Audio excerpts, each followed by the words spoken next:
Alrighty, welcome back to the Unfortunate Son, session 56. We're back after a month-long break due to our cleric going on his acting tour, as I'm going to call it.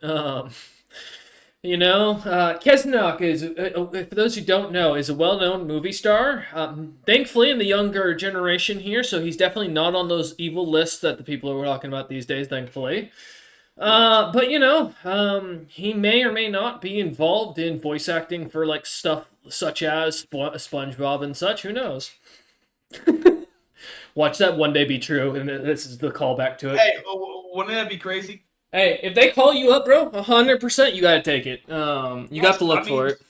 someone's had to voice Mr. Krabs at some point, Mr. because not gonna last Krabs, Davy forever. Jones. I Oh, mean, Davy Jones patching up pirate. there you go. But yeah, we return once more, coming back after a little bit of a hiatus, right as we got a new player. I guess really before we get into today's session, let's kind of rewind the clock a minute to about 4 weeks ago, 5 weeks ago now. Jesus Christ, I didn't notice it was that long.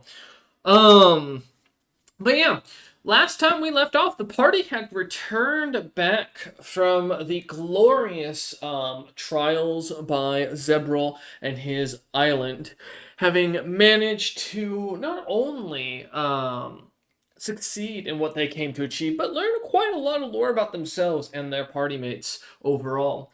The party, having managed to slay Glitterhoof, would, having returned to get celebrated in a triumph held by Zebril, in which at the start, the party would be informed of some information and later split up as Eider and Ned headed into town to go enjoy the celebrations, or at least intended to before ending up stopping in the bar to meet with few familiar faces and say goodbye to the barkeep as well.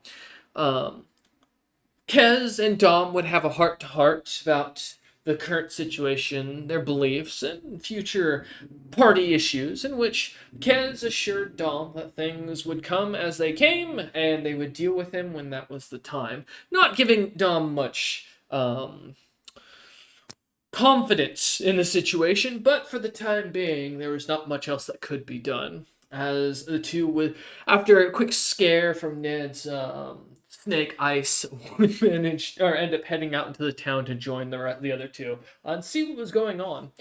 As Eider himself would go and join in the celebrations, having a good time with some bards and really promoting the party that was to celebrate their honor. The rest of the party would instead decide to focus their interests on deciding what they wish to choose as their reward for achieving such feats for Zebril and graduating from Zebril's adventure training school.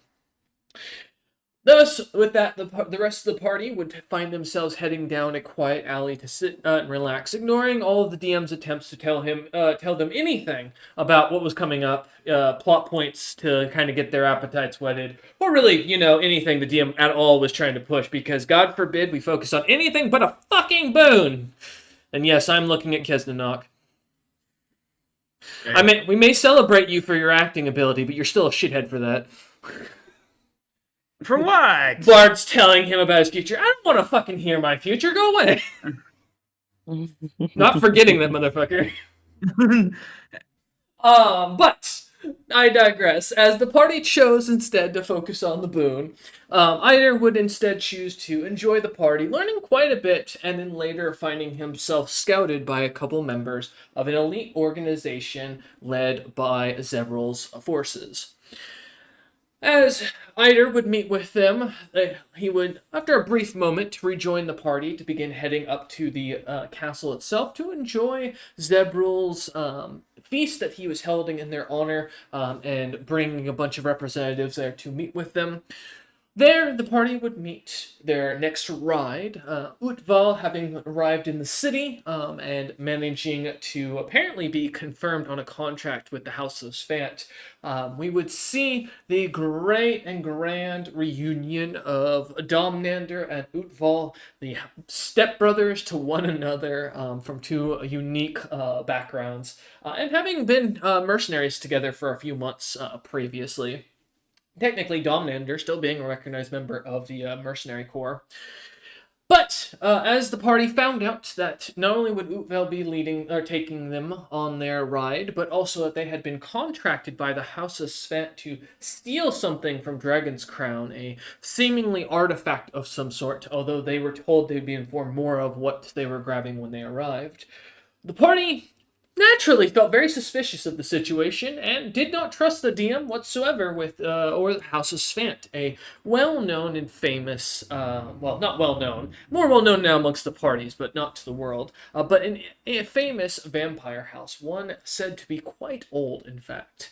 However, the party with this was still quite suspicious and hesitant to take the offer, doing anything they could to try and find and secure their own way off the island, unfortunately finding themselves running to every roadblock possible because they refused to listen to the DM's bards who were trying to tell them things that would have helped them along in this case. But, no one likes to listen to the DM singing.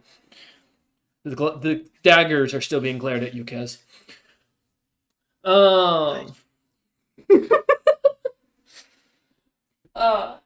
But regardless, the party would find themselves heading into the feast after a short speaking with the bard once more, learning a few things about what was going on and a little bit of an introspection from Domnander about his party and the future goals of the party overall. However, as things were starting to get interesting between the two in discussions, Zevrel's feast would be called and the party would be sent to be seated, relaxing and enjoying themselves as Zevrel gave a grand speech, speaking of their great achievements and then turning to them to ask what they wanted for a boon.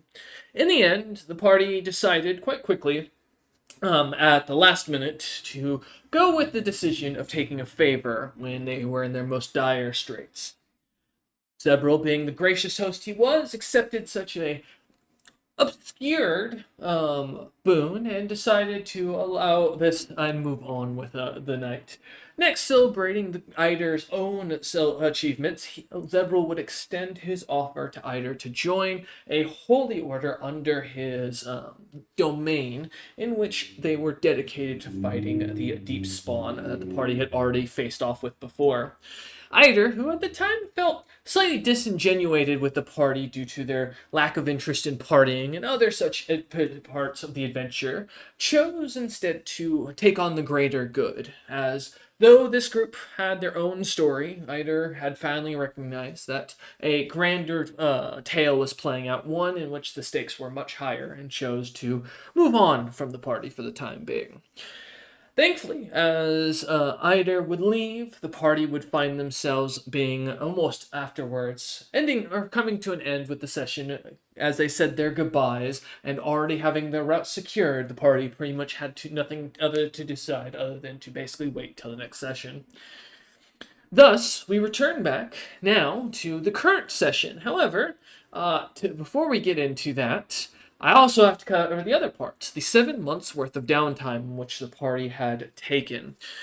Now, while Ned himself found himself relaxing, enjoying the vacation after the horrific and traumatic experiences of Zebral's Island, just the everyday situations, Ned found himself sunbathing, relaxing, enjoying the fine dining, the being able to shit outside over the side of a ship without anybody judging him, relaxing as the breeze came and went.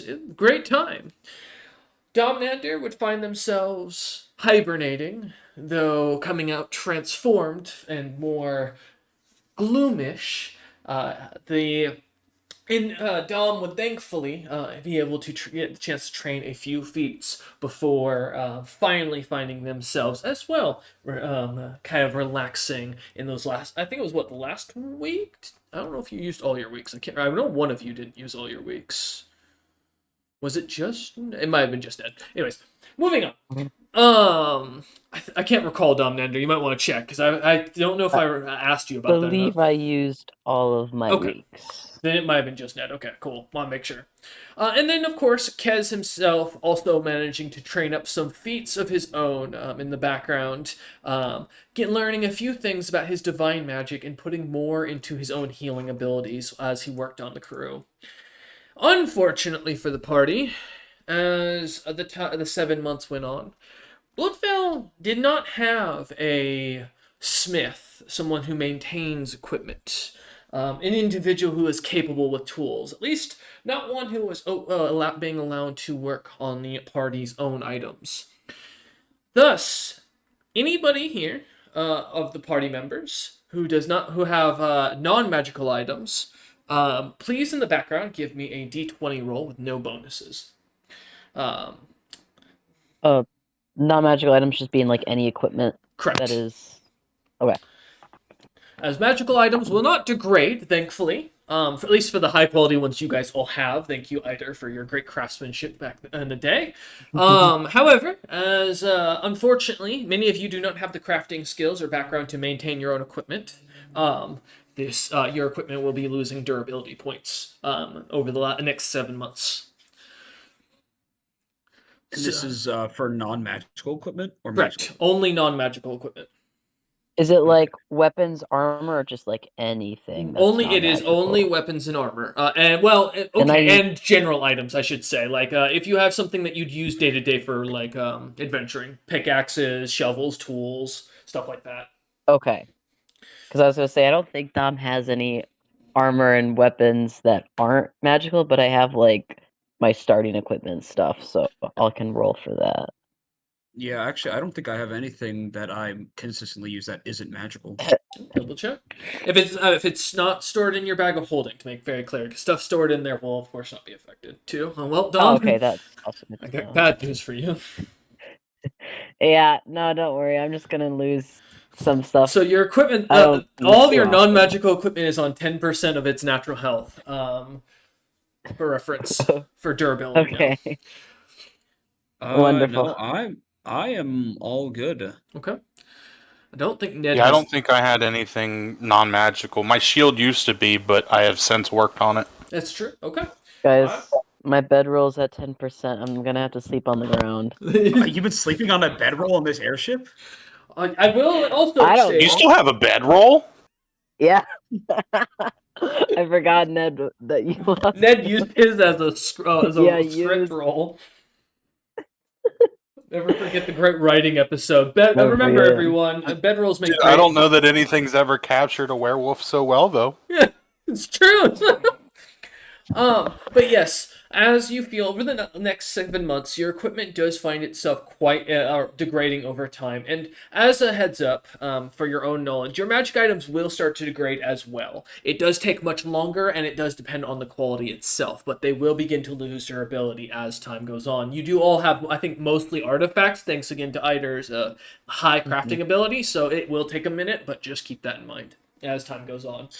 So what I'm hearing is that we're gonna need to get some hirelings soon. Correct. I will say, in this case, so Domnander and Kesnanok, who both have craft... Is it alchemy, Domnander, I believe, right? I have poison craft, and I was sorry. training on alchemy, but I didn't actually get it with So, Kylo. items that have poison involved, or like jewelry involvement, or primitive equipment that you all have backgrounds in will be able to be maintained because you have the crafting, and you'll just have to keep that in mind. But yes, going forward, you will need someone who is an armor and or a weapon smith to keep on board for keep maintaining equipment and gear. For my stuff, it's mostly just me since it's all like druidic stuff, right? Correct. Mm-hmm. Cool. Glad I kept all of the party items in the bag of holding. But I just want to kind of make this as a point. Like, if you get a Ring of Ram as an example, like stuff like that, you can have Kesnok definitely maintain. But I would keep in mind as you go forward with your armor and weapons, as they will start to get in worse condition, because I don't believe all of you have +4 items and higher. I think a good amount of you all have like +1 to +3 currently, so...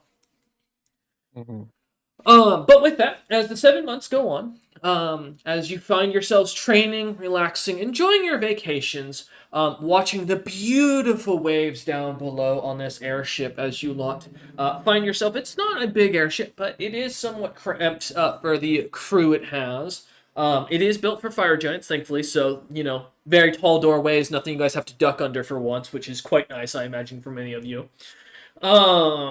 But as the 7 months has gone on, Utvol has, I will note, avoided going over the continent, instead taking a slight slight less focused route, kind of following more of the shoreline and avoiding hovering over any of the main territory until finally arriving towards basically what is a large riverway and heading up it towards a small town. As you lot kind of find yourselves on the last couple weeks spotting the town in the far distance and getting closer every day, it is surprisingly large. A mixture of what looks to be, even from as you get closer, bunch of large towers, almost designed for giants. Mixed with a kind of Greekish and troll-like primitive design to it. Many of the stones kind of seemingly melted together with metallic fillings just to kind of push the stone together and hold it, not really focusing on the beauty of it. The buildings, even as you start to get closer, you notice it's become less sparse and dotted throughout the forest. And as you get closer to the large walled city, or town rather, it looks to be having about a good amount of houses, almost maybe 200 small villas and a few larger buildings throughout. This town looks to be well established, as Utvel lets you all know that you will be stopping soon within the city of Troll's End. And thus, now, after a 16-minute intro, we come back midday of the 11th of the planting, or in April. Hey, ironically, we were close to that date. It is the year 65,005, and the weather outside is roughly about 85-ish Fahrenheit, sunny with no clouds in sight, with the humidity being wetter than hell, feeling just like Florida, and 95% to really get that blood flowing for the fire giants of the party. My moss is glistening. Yeah. Dude, that is so green. Because technically it's so blue, because remember, his moss Well, is also but- blue. Dang. But as you lot find yourselves, having landed a few hours ago, right inside the city walls, a few other airships kind of set alongside. Walking down into the town, Utvel kind of gives you guys a very rough explanation of his plans, as he gives his men orders as well, kind of calling you all to attention as he does. As you all kind of gather, he looks to you lot and goes, "All right, so me and the mercenaries, and me and my men will be meeting with the leader or the mayor of Troll's End to discuss refilling on a few supplies, offloading some items, and gaining a few materials before we move on to our next destination. I want to make very clear to the unfortunate sons, you aren't here to act under my orders, but you are free to do as you wish. I don't plan to leave here probably for a few weeks, given the amount of supplies we're looking to hold on to, as we will not be making another stop until we get to Kirkek, which will be a year and a half worth of journey, if I am calculating correctly. So, with that, I expect you lot to find yourselves a new compatriot, which I do have one that I'm supposed to be meeting here in town that I'd like to have you lot interview with and see if they might be a good fit for you. And then beyond that, you're free to go about your business. We will be, like I said, meeting with the leader of this city, and will be very busy, not able to assist much. My men, though, will be at your disposal for assistance as far as information goes, though they will be unable to join you in any jobs you take. Keep in mind, I expect you lot to be able to feed yourselves and take care of yourselves in town, as I'm not paying you lot as part of my mercenary corps. So this is whatever you wish to eat that isn't on my ship prepared by my cook, you need to go and fetch your own coin for. With that understood, do you have any questions, unfortunate sons? No questions for me. Dama shakes his head no. Nothing that is really all that important. Actually, I do have one. How do they feel about shitting on the streets here? Well, it's a city full of adventurers, so there are unique individuals everywhere. I can't speak as far as to that, but I would not recommend it due to the hygiene issues that would cause. Also, I will keep that in mind. I should forewarn, the Thri-Kreen have a special breed that can commonly be found inside towns like this that pop up on the frontier. They're called, well, the locals call them butt bugs as a gag. They tend to live under the surface of the dirt and ambush those who try to relieve themselves in the forests and such. And they've been found to be under the streets and the alleys, or even climb up into the out of the latrines in some of the houses. So I would be cautious where you take care of business. Ned looks surprised and then kind of like puts his hands behind his back. I think Dom like kind of leans towards Kez and is just like, we're going to need to keep an eye on him. I think Dom is fully under the impression that Ned's gonna get ambushed by one of these things. I don't know if those Thri-Kreen are real or not, but if they aren't, we should definitely keep the facade up. Meanwhile, kind of looks Dom over nods. at you, Kez, after rolling a net 20 on a listen check, looks at you and goes, No, I wish I was joking. These are a real creature. They're a lower larvae form of the Thri-Kreen that have advanced to scout out local territories and analyze the diets of the other creatures in them. It makes it easier for the Thri-Kreen to hunt us. Do not be at all misunderstanding. These creatures are more calculating than what we know. This entire town is filled with nothing but veteran adventurers who are specialized in hunting these creatures. You do need to be Ned careful. covers his butt a little tighter. Well, kind of looks about you lot though again and goes, if there are no other questions, then you're dismissed to enjoy your day. I imagine if you head to the town's agora or gathering place, you'll run into the person I was going to recommend interviewing with. He's, I believe, here in town doing a major amount of business with some items and materials. So, I would start there. Do you have a description of who we're looking for? Well, he carries a katana and served under Neff the Diamond Blade during the time after the invasion by Diamond's death to the Gem Cutter's port, now called Adventure's Beginning. So I imagine he'll be pretty easy to spot, given he'll be wearing an armor set that is very unique to that specialized form of fighting. All right. Thank you for the information. We'll head off now. Have good negotiations. He nods and goes, if you need me, I'll be at the center of the town, meeting with the mayor like I mentioned, but try not to need me. We'll do our best. He Agreed. turns and starts barking orders to his men, who start unloading huge crates of materials kind of as they start heading down. All right. Would Thomnander as a monk be familiar like with what a katana is? Would that be like a blade he's encountered before? No. Okay. Katanas, and just a little lore thing for all of the players, because each of you would roughly know this, as this is a pretty common piece of information. Neff is the first samurai to have ever started not only his own settlement, but also training people. As samurai and others who take the oriental fighting styles, such as ninja and I think the other one, shaman, all mostly descend from a specific Apex Monsters education, in which you have to be able to earn your way into being trained by them. For that's kind of, it's a pretty significant deal to say that you are someone who is trained by another samurai who has been trained by the Apex Beast, because that's not very common. Mm-hmm. Noted. Sounds like at least their qualifications are good.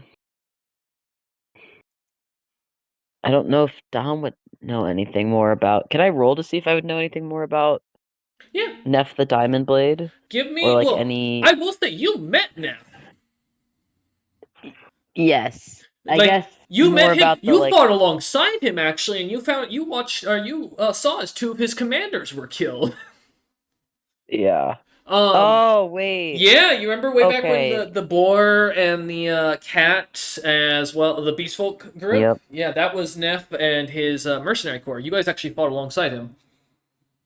Right. Man, it's been a while. Yes, it has. That was 2 years ago. I was gonna say that was literal years ago. Okay, yeah, then I don't think Dom would need to roll. I think Dom gets the gist now. Hmm. Um, yeah. For Dom Nander, that was only like a year ago. No, that was 4 years ago, roughly, for Tom Nander. Oh, Yeah, no, this was a while back. You guys have been traveling since 65,010. right. I forgot about the big time leap we took. Mm-hmm. So yeah, Ned, Kez, and Domnander, you would all remember who Neff was, Mm. having met him and served alongside his men during that war. Mm-hmm. Well, if he's as good as Neff was, then I suppose we will be in good hands. But I would like to talk to this person. Any errands the two of you need to run? Some of my equipment is in bad shape, but nothing I think is too urgent.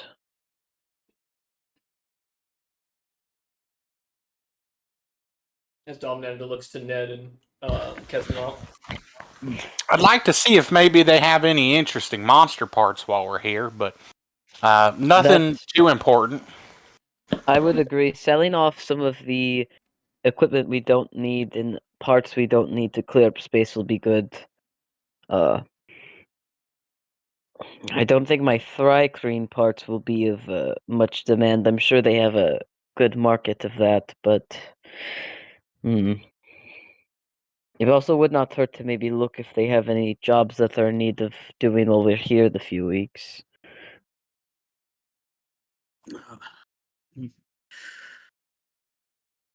Yeah.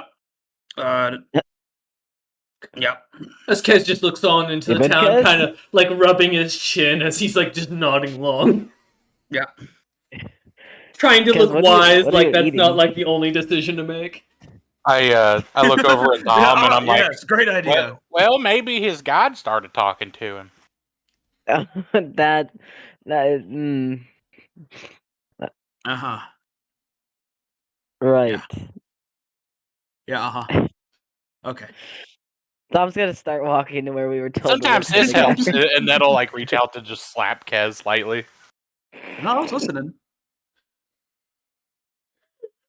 Wait, Ned, you said you wanted to slap Kez slightly? Hold it, what? Because it didn't seem like he was paying attention.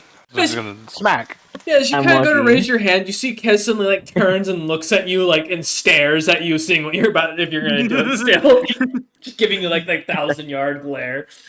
I like contemplate with the finger up in the air and then lower my hand. You got lucky this time. Oh, as you look kind of Uh, disembark, yeah. go ahead, Kez. Yeah, let's definitely let's see what this guy's all about.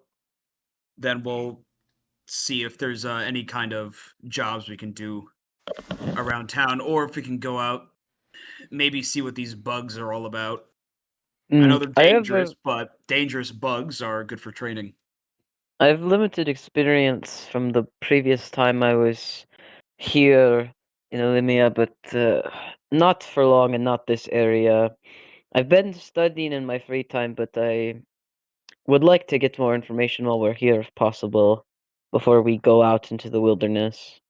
Absolutely, and hey, maybe this the new guy might have some information on the Thrycrete if they were, because what Race, you said it was trained with Neff. Yes, correct. Yeah, so he might know some things about the Thrycrete or how they operate. Will be a boon to have this new guy nonetheless. Let's go check him out. Mhm. All right. As you guys kind of head down the ramp, kind of staying off to the side as the crew members kind of continue to unload onto a couple of what looks to be little wagons that are kind of set at the bottom to take into the town proper. Um, Looking back behind you, where behind the ships, you see the beautiful, massive, shining blue wall that kind of really becomes can be appreciated from this angle as the sun kind of glimmers off of it. Recognizing the bright cobalt blue metallic metal, seemingly glimmering as it does. There's some clear wear and tear even on the inside that's kind of slightly dented in from where it looks like attacks have happened, but otherwise looks to have held pretty comfortably, and it looks to be rather thick. Um, as you lot kind of start heading through the city, you pass by a large coliseum that reads the sparring ring, seeing a few what looks to be militia men in the center fighting amongst a few of other adventurers that look to be in random bits of equipment, which kind of signifies your recognition of their status as adventurers for the random pieces of magic items that they seem to carry. As the guards seem to face off with them, as you kind of stop for a second and watch, you see as the two sides kind of do battle, and it's close as the town militia seems to manage to outmaneuver, casting magic of their own and surprising the adventurers. Though in the end, a rather large swordsman seems to take down most of the guardsmen with his rather way too large great sword that seems to kind of drag on the ground as he puts it onto his back and walks away, disappearing as you guys continue off heading into town. Um, as you continue heading in further, you do finally come towards what looks to be about halfway between the airship parking area, or docks as you would call it, and the center of the city or town itself. And you see what looks to be a large, suddenly cobblestone bit of road as you kind of transition from a loose dirt or slightly compacted in the center where many of the wagons kind of roll over it to suddenly a paved and comfortable to walk on path. Market stalls start to become way more frequent, many of them selling bits of thrycrane, venom vials, exotic hides, adventuring gear, and chitin armor. As you kind of walk by, noticing many of the prices are astronomical. One of the stalls that sells just loaves of bread, knowing those to be a couple copper pieces back in your hometown, are selling for 5 gold pieces a loaf. As you kind of walk, Robbery. you continue to walk past and head into the center of the kind of agora, as it was called, the assembly area. Looking around, give me some search and spot checks, please. There's a lab. Can I lower my search mask? Sure. Is it both or just one or the other? Just one or the other. Oh, okay. Yep. Good to know before I started rolling. 23 spot. Fantastic. 27 spot. Fantastic. Almost there. No worries. A level 20 club. All that plus 20 club. Let's see what Ned can pull off. To be fair, I think Come on, Ned. Join the above 20 club. with his mask, he should have it easy. It is...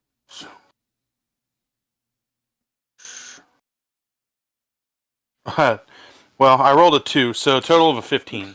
Nice! Yeah. Ned! Not the greatest, unfortunately, Ned, as you're just more, it's a big town, and honestly, the butt bugs, you're still trying to spot where they might pop out of at this point, as you're kind of, I imagine, very worried. Yeah, no, my eyes are just at the ground the whole time. Staring down, looking for anything at most. A rock kind of Eyes stuff on the ground, hands on the butt. Little potato bug kind of crawls by, and you get it kind of clinch harder as you pass around it. Ned, that's a regular bug. You can never be too sure. No, I'm quite sure. I did my research. Yes, and Dom, as you look Well, around. you didn't warn me about the bugs. It's true. And Ned kind of looks at Kez and Dom as you look around. Would you like to describe what you look like as they spot a figure over by a stall that looks quite unique, selling and bartering? Hell yeah, I with love that the merchants? newbie saw me scream at a random bug. Yep. Yeah. Maybe they weren't looking. At the stall is a fairly tall wyvernkin standing probably just shy of I'm on the wrong sheet, Ezra. Just shy of 15 feet. They have pitch black scales with like almost like dark blue hues around the edges of of their scales. They're basically just wearing like samurai, like very simple samurai armor with a katana wakizashi on their left hip, and they have a wide array of things that they're kind of selling at a very discounted price compared to what everyone else is selling them at. As you look or as you see this person, the merchant behind the stall, speaking in Draconic, looks over at you, and make sure I'm saying this right. It's Ferrum, correct? Barum try here, yes. Ferrum, try here. Okay, perfect. As the merchant speaks in Draconic, looking at you, himself looking to be something of a half like ogre and somewhat of draconic nature due to the scales around his face, though they seem to be very minuscule, so you'd guess him to be more ogre than anything else. As he looks at you and goes, "No, no, no! I will not sell you, or I will not buy for so cheap. You buy, I buy at market price, so you not tell the guards I cheated you." Yeah, okay. That's what you want. He If you want nods. to buy a market price, I'm not gonna stop you. Good. Well, I give you trade good, and you take it with coin. He kind of leans down and starts pulling out coin. And remind me, what were you trying to sell, Ferrum? Oh, I can resend you the entire list. Please do, real quick, Shit like and I'll that. give that way I can get you a quick list of how much you'll make. As kind of see him pulling up a big box of coins, as well as kind of going through another box that has a bunch of metal bars that seem to be kind of tossed about. All right, let me do my math real quick. Oh my god, you're about to make a fucking killing, and that's gonna be funny because this is gonna be the first time your party sees you. Just give me a second to calculate that out. I am selling about almost 13,000 pounds worth of goods, so All right, yeah. Dang. As you all kind of walk over, you see this massive kind of wagon behind this wyvernkin, who very well dressed. Still, I mean, the armor is very well taken care of, gleaming from a fresh and well maintained care. The long blade sticking out pretty heavily amongst the crowd as you recognize many adventure fighters, but none of them carrying anything similar to the design. As you walk over, noticing his sheath seems to have a bunch of like strange looking marks on them of different creatures. His wagon seems to begin to be unloaded as a couple other ogres that look to be related to the merchant kind of start unloading it and kind of pulling things off as he sets down 15,000 gold pieces, and then another 7,585 gold pieces worth of colorium, of red, about an even mixture of red, green, and blue. Ned's eyes get very big. Been a while since I've seen colorium. 85,000. Point up to my helmet. Well, in coin form, Ned. Yes. Well, I mean, where do you think that came from? Oh my god. I have equipment made of colorium too, Ned. Come on. All right. Well, then it sounds like you see it every day. Ned, we just got to this city, please. Can you guys finish whatever bickering you have before we speak and interview this person? It's how we show our affection toward each other. That and go fish. Yeah, very true. How about We need to have another game in a while. Yeah, we might need to catch a few more cards first. You've been eating the cards again, Ned. I can't help it. we Fair. have so many rations? Literally so many rations. I mean, it's salty and crispy. I mean, I don't blame them. Ferrum Salt your here. rations. As the merchant kind of like sets the coins down, kind of shoving them into your face, well above the value of what you were expecting here, as he kind of like moves them forward to you.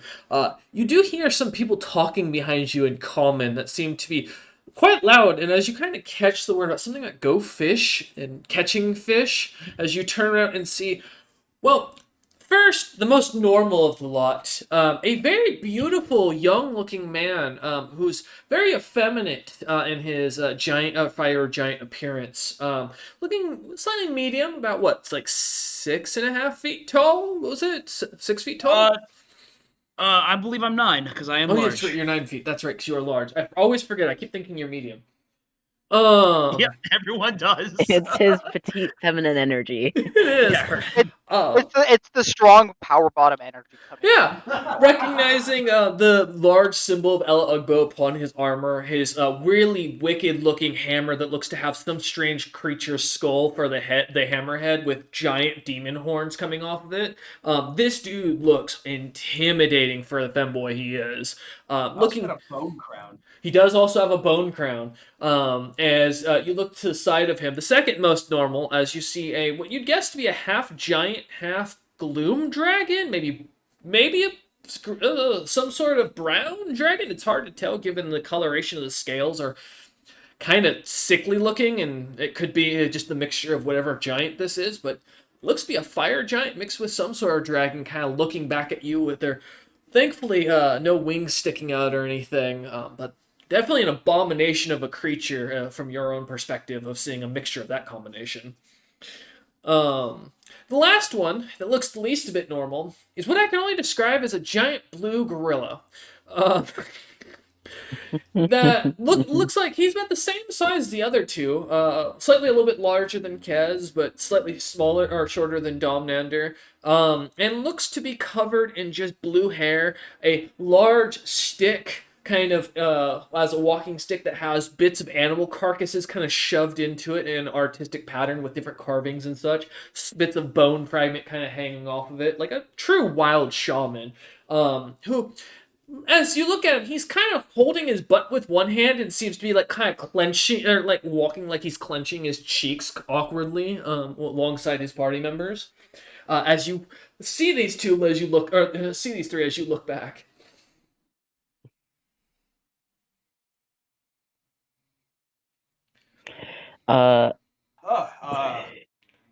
Pleasure to meet you. I I am Kez, and these are my party mates, Dom. They had a lot of 3-letter names here. my name is Domnander. The less And I, like, syllables, give- the better. I give Kez kind of a side eye at introducing my nickname first and not my full name, and I start to wonder if Kez has forgotten that I have a full name that isn't Dom.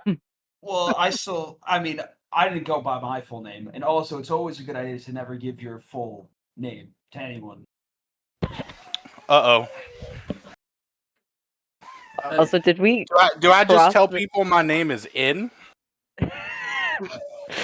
Ned, just don't give them a last name. You'll be fine. Ned, you're making the kids cry. That's pretty normal. There's some adventure with her like baby daughter, or like, young daughters walking by, licking on like some like lollipop looking thing. Looks over and it just starts crying as the mother like quickly We're rushes having her kids off. Also, in this place? Believe it or not, that was a noise of joy. Good to know. I didn't know babies made that noise when they were happy. But no, as you kind of look over Ferrum as they look at you introducing themselves, you did get a letter ahead of time by Utval, who had mentioned an old contact of yours, of course, and mentioned that he was bringing an adventuring group through that was looking for a third or for a fourth.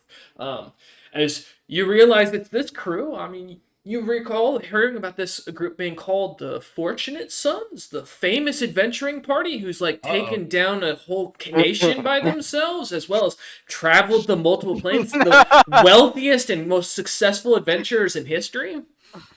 Oh, okay, so you're just setting me up Probably for got lost in failure. Okay, translation. okay, thanks for that, DM. That's so Hey, rad of you. That wasn't my fault. I made this a running gag, and I've kept it going since. So. Firm will like look over at the three of them and like give like a very courteous bow. It's like, "Hello, I am Firm Trahir. You must be the Fortunate Sons, yes? I have heard. Dom- I have been. Dom snorts like a half laugh. No. no. I'm sorry to interrupt you there, Goodman, but we're the unfortunate sons. Give me a, Emphasis on un. give me a knowledge been- history, Ferrum. We've been gone from the continents for what is it? Has it been over a year now? Multiple years. I can't remember. 2 years? Yeah. Oh, sorry, Think, 3 yeah, years. about 3 years 3 off years. continent. We've been off continent. My We apologies. were under the ground for a little bit too. Not dead though. Not well. I was close to it, but that's We besides the see point. that. What? You can see that we're not dead.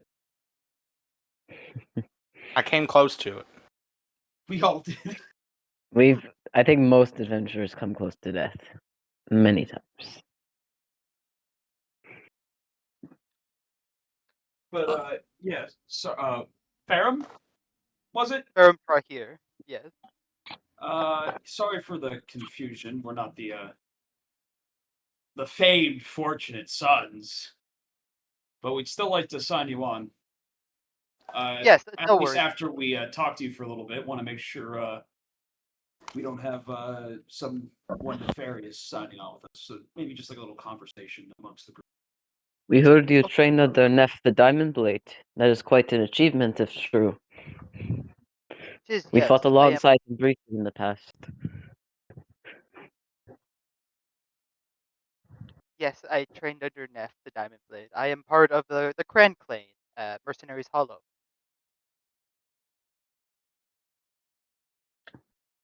As he says this, Hmm.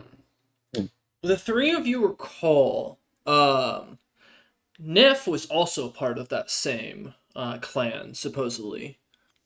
Recognizing suddenly Ferrum Trahir's last name, as you do suddenly each catch on. He's taken the name of the clan of the Crane as his family name.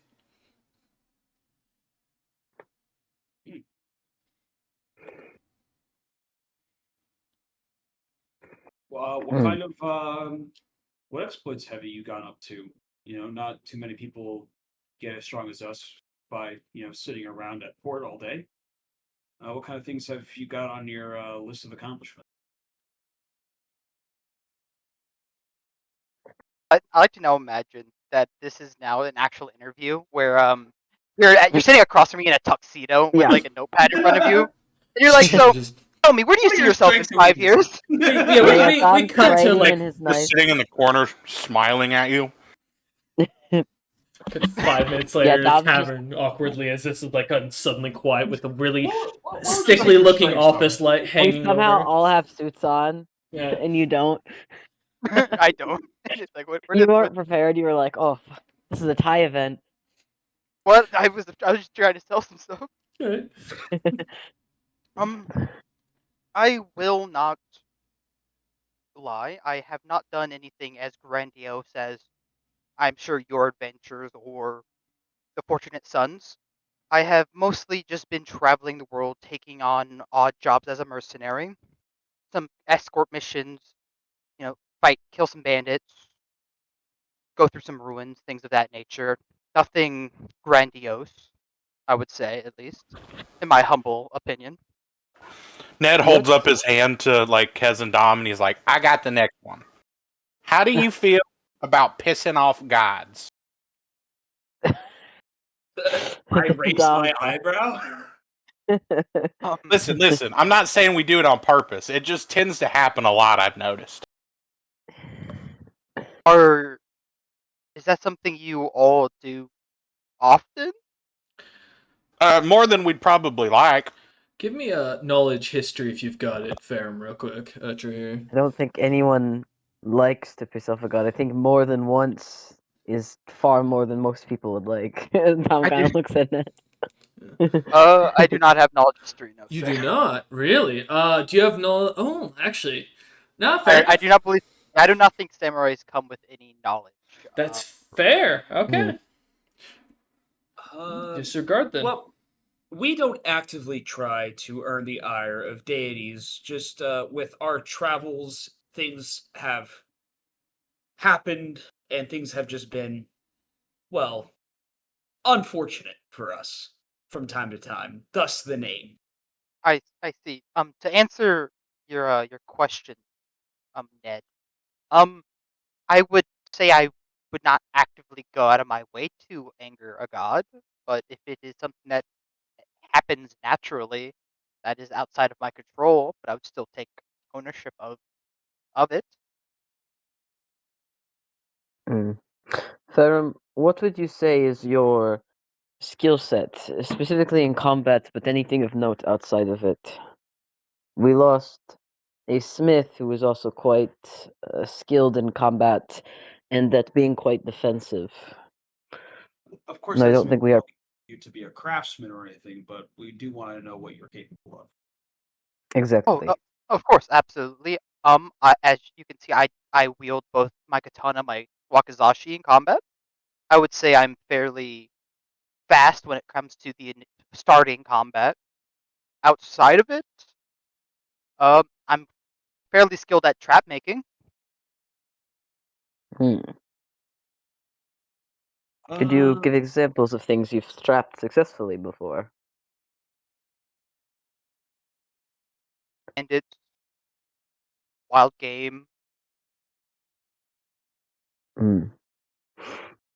But you do have Dom's like, would you say you have a because you make a lot of traps, that you might have a better time spotting traps made by others, or is that not amongst your skill set?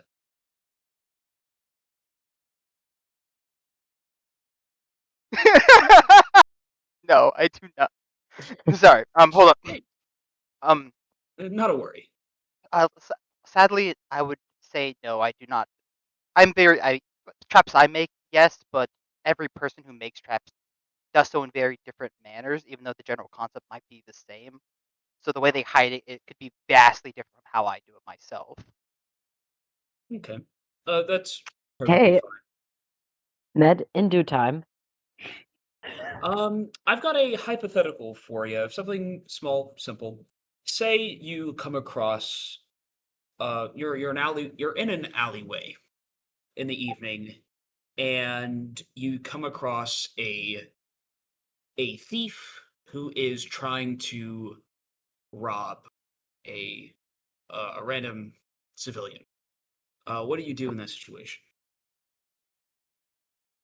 If I were to be in an alleyway and see a thief trying to rob someone, I would first try to talk the thief down and to turn themselves in for trying to commit such a crime. If that is not possible, I will do my best to take them down in a non-lethal manner so that they can face punishment for their crimes. Do you believe the law is always correct? Or do you believe in more of your own moral compass when it comes to things like that? If I had to put it in a simple way, I'm more lawful neutral, one would say, if you wish to like put it down to a more layman's term. But you do at least follow order and structure, even if it is not always the written law. You're not Yes. a chaotic being. Dom kind of nods along. No, I'm not. No. Good, good. Last thing we need is more chaos. Ned, do you have any more questions besides the pissing off gods one?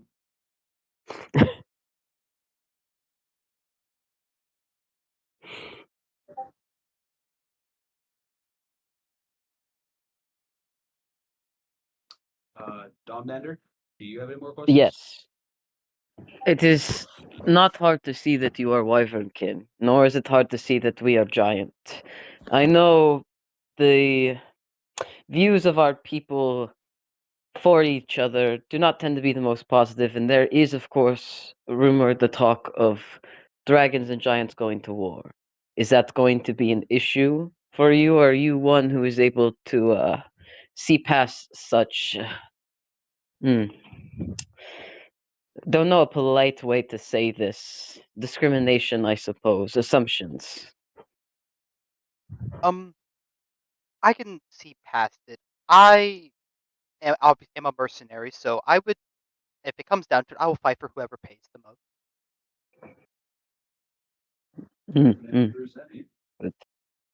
We are going in the future, should you join us, to the Dragonlands, where we will be doing business.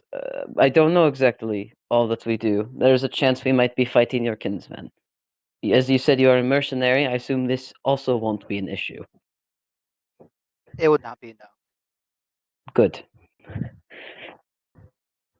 I mean, Dom kind of looks at Kez and Ned, and will look back at Ferrum, and I think because it seems like that's the last of the questions, he would like to do his sense motive check to just kind of get the vibe of everything this guy has said so far. Yeah, good. Just especially the last parts regarding like the alignment and his disposition towards giants. Okay. So let me roll. Despise them. I'm going to kill them all. Yeah, I get it. I get a nat 20, it turns out. He's whoa, almost a nat 20. 33. Yeah. So, as you kind of think for a second, funny enough, getting the full limit is an actual DC 80. Just so you know that. And that's not my DC. That's D&D's base DC. Yeah. So make very clear. But yeah, so as far as it goes, he seems to be telling everything of the truth. There doesn't seem to be any context or reason why he'd have to lie to you lot currently. Mm-hmm. Okay. I'll look over to Dom and kind of be like, just like a whisper. It's like, I think I like this guy. I think he might be. I'll like hear what Keza says, and as I'm looking him over, the one eye that's not covered by an eye patch, just kind of the oddly slitted pupils, the weirdly draconic features mixed in with the giant. And Ferrum would see it like narrow, and it's very obvious he's getting sized up to some degree. And then Dom kind of tilts his head. We'll make like a hum sound and look at Kez and Ned. Obviously, there is likely more to discuss, maybe somewhere more private, but seems, at least to me, our friend is telling the truth, and though we still will need to find someone who is a smith or craftsman to assist us in our equipment, skills sound useful. Tell me, Ferrum, how experienced are you in fighting the Thrycrane here?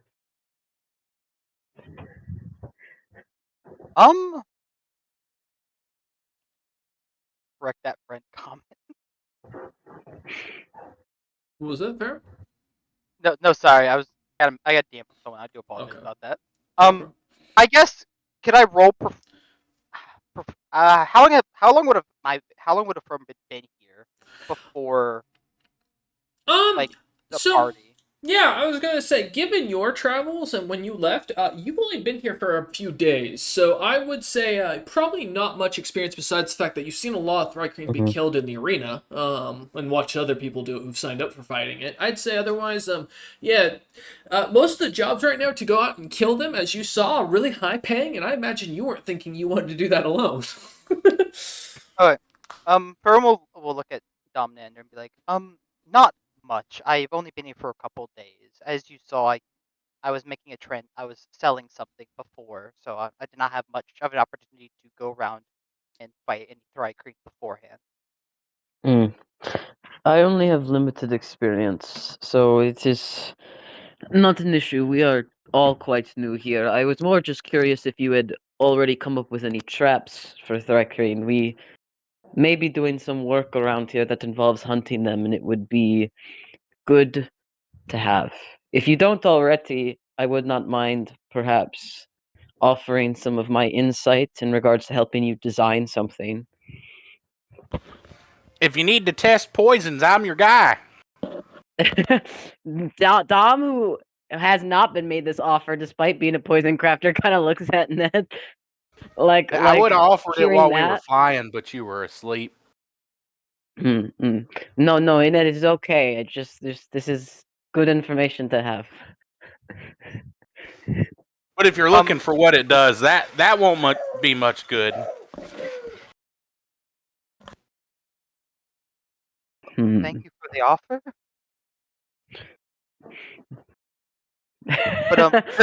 But This is not a poison crafter. Dom, write that down. But yeah, I'm always happy to take in more information that might help improve my traps, especially with such a peculiar enemy.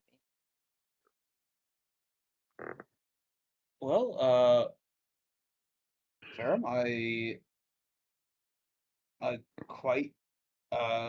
think you'd be a good fit. I think my other party members are content with your skill set and your personality, and I would like to offer you a position amongst our party in the Unfortunate Sons. And I stick up my hand for a handshake. And Ferrum would reciprocate that. Fair. Give me a All will right, save. get him with the trap, Kez. Yeah, we got him! His He soul took is his hand. trapped! No. Yeah, fair. Give me a will save as you shake Kesnok's hand. Won't you shake a poor sinner's hand? Actually, exactly what just happened. Yeah. Yeah. Not All right. Do I actually? Yeah, no, that's not a joke. I was being serious. Okay, Yeah, give me a will save. Okay. For God, Yeah, no, that's You're legit. gonna kill Yeah. this man. No. All right. Hunter, you said we're not gonna fight anyone. What are you I doing? didn't want. Well, I don't know what's happening.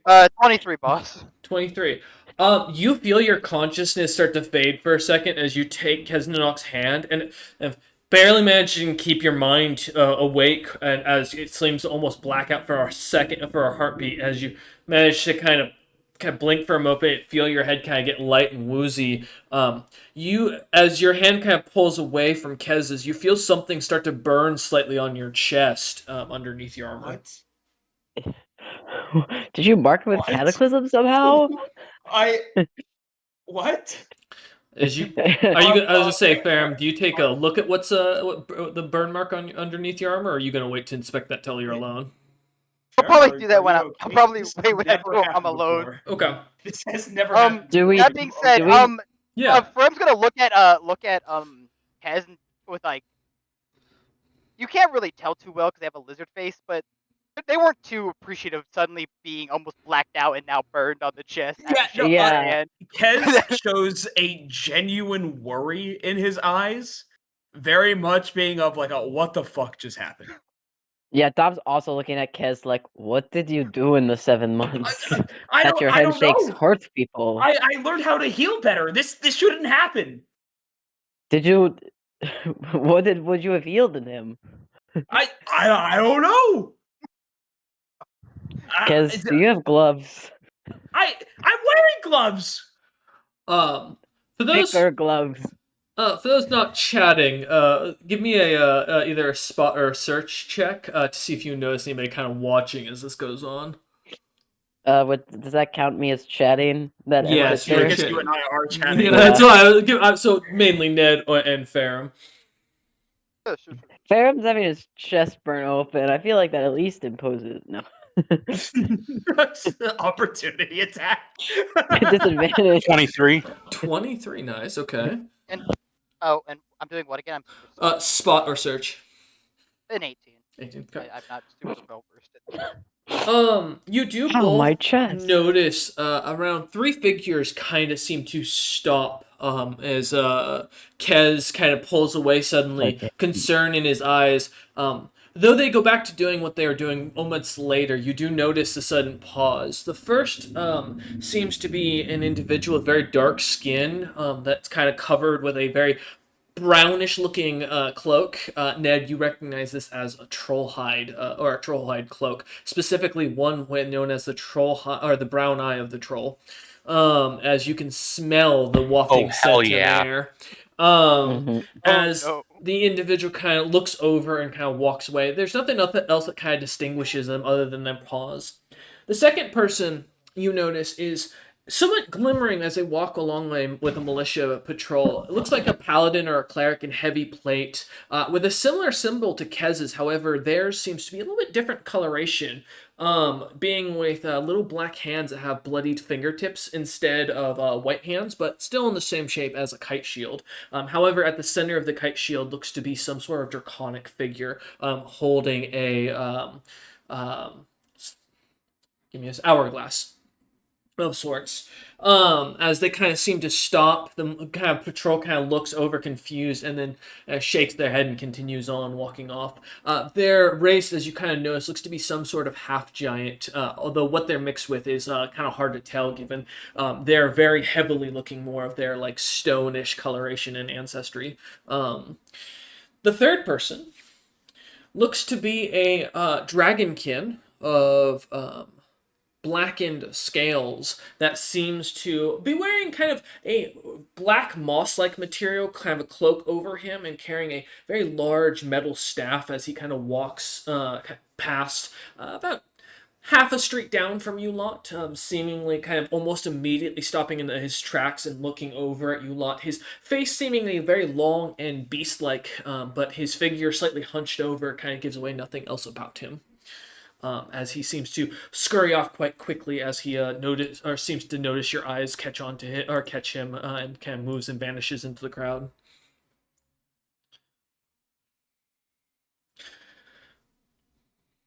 I think I know who these are, but I don't. Dom hasn't seen them.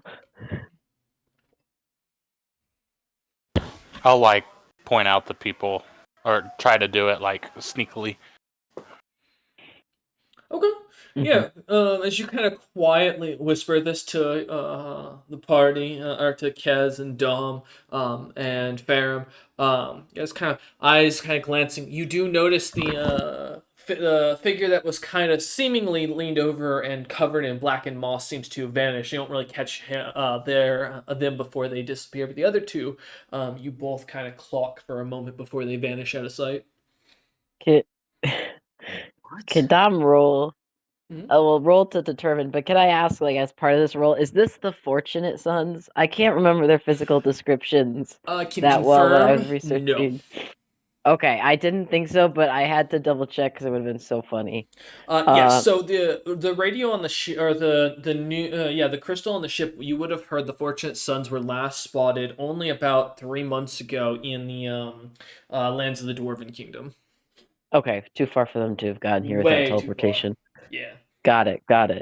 Yeah, can I like, if I see any of these people when Ned points them out, can I do some kind of sense motive or just general check to like see what their deal is? Are they traveling in a group or are they all separate? Give me a sense motive. I did confirm they were they were in separate Okay. groups of their own, each. So. But yeah, So we've gotten the attention of several people because of whatever magic just occurred here. Wonderful. Try here, kind of looking down at his hand, wondering what the hell just happened. I imagine. Let's see what you got for that sense motive, though. 26. 26. Okay. You're not really sure what could have been their interest specifically, but given the fact that seemingly something just happened between Kez and Farum, assuming that Kez's magic being divine, it has something to do with his god, most likely each of these individuals sensed a divine spike in energy, or magic rather, and probably each being divine casters themselves, as it looked to like being what you guessed to be probably two druids and some sort of cleric or paladin like individual. It could have been that. It could have also, as you kind of study them up, they could have been looking over at Kez in general being a cleric, and suddenly using magic. This is an adventurer's town, so that would kind of draw people's attention if suddenly magic was just being cast willy-nilly. Otherwise, you're not really, nothing else kind of comes to mind on why else they'd be looking at you. It's kind of suspicious, if it wasn't any of those reasons. But the magic thing does kind of keep your mind, because if these people were watching for that, I mean, it would make sense. Yeah, Dom kind of gets a flashback to the Underdark of the Gloom Dragon incident in which Kez's magic attracted the thing he's now in a pact with, and kind of looks at the figures and looks at Kez and is just like gonna like quietly be like, none of them are trying to kill us yet, but you might want to be mindful. Seems your magic's still attracting attention, whatever you just did. And we'll like keep a side eye on the people he saw, but I imagine they like walk off and they probably Yep. become lost in the crowd. Quite Yeah. quickly. Yeah. Quite quickly. So I'm just gonna try to memorize their faces. Kez is going to pull out the item Death's question, and he's gonna ask his magic 8-ball. My magic might forgot I attract gave attention. that Let to me you. pull out a magic. Yeah, hey, item. the item will answer any question that has been asked to the knowledge of Ella Ugbo. I will use by this profile. So I'm gonna get my questions answered. Damn it. Okay. So my question, it'll be like I'll start off with I just saw an individual with a sigil mimicking ours, and then I'll describe it Mhm. and ask if she knows who that belongs to. You see, as you shake it, a little crystal kind of comes up with little wording. And there, you see, this is like he just pulled out a really high, powerful, magical like relic of his church, and he's just casually using it in the middle of the street where thieves can fully see you all, and probably are watching as you kind of see this. As you look down, I would have an eye out after Yeah. seeing the other. It is Well, crazy. yeah. Caster level for this item is like 25th. Uh-huh. Yeah. So this is like Dom a is really on like Hyler. expensive and rare magical artifact of the Ella Ugbo religion. As you kind of shake this and Right. see the answer, good. 25th. Oh, okay. Is that you look and it says, "One who you can trust, but should understand the truth of."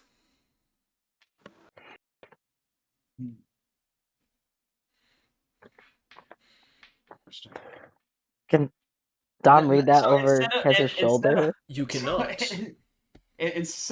Kez's kind of face turns of more like an anger and fear into a very like inquisitive look of just questioning. Like interesting. Sorry about that. I had to ask a question.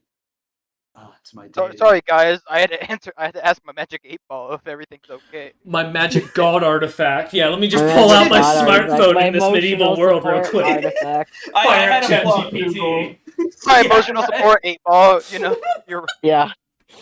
Dom's like looking at Kez to. Did we hear him out loud say like the question he asked? Well, yeah. Yeah. So Dom's like waiting for you to like say what you heard or read. Is this a thing we can talk about in the street? As you see merchants kind of burrowing past you, a couple bump into your back, Kez.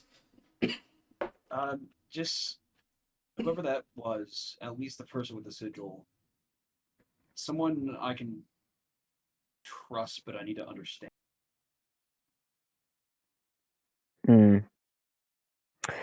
Interesting. All right. Well,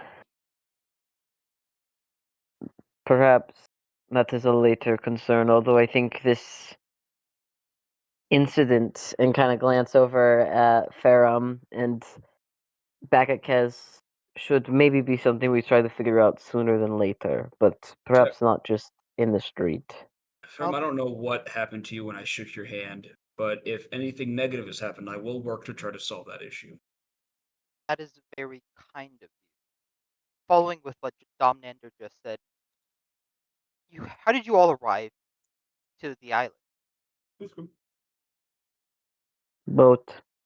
Oh, I'm assuming. I'm assuming you're gonna leave with them at some point, correct? Yeah, we'll be here for a few weeks. Maybe we could head back to the ship real quick. I'm sure I would like to drop off some of my gear. I don't necessarily want to be walking around carrying such a large quantity of coin. Absolutely. You do notice a If few people are watching Faram's coin purse Yeah. with like lids If- on their eyes.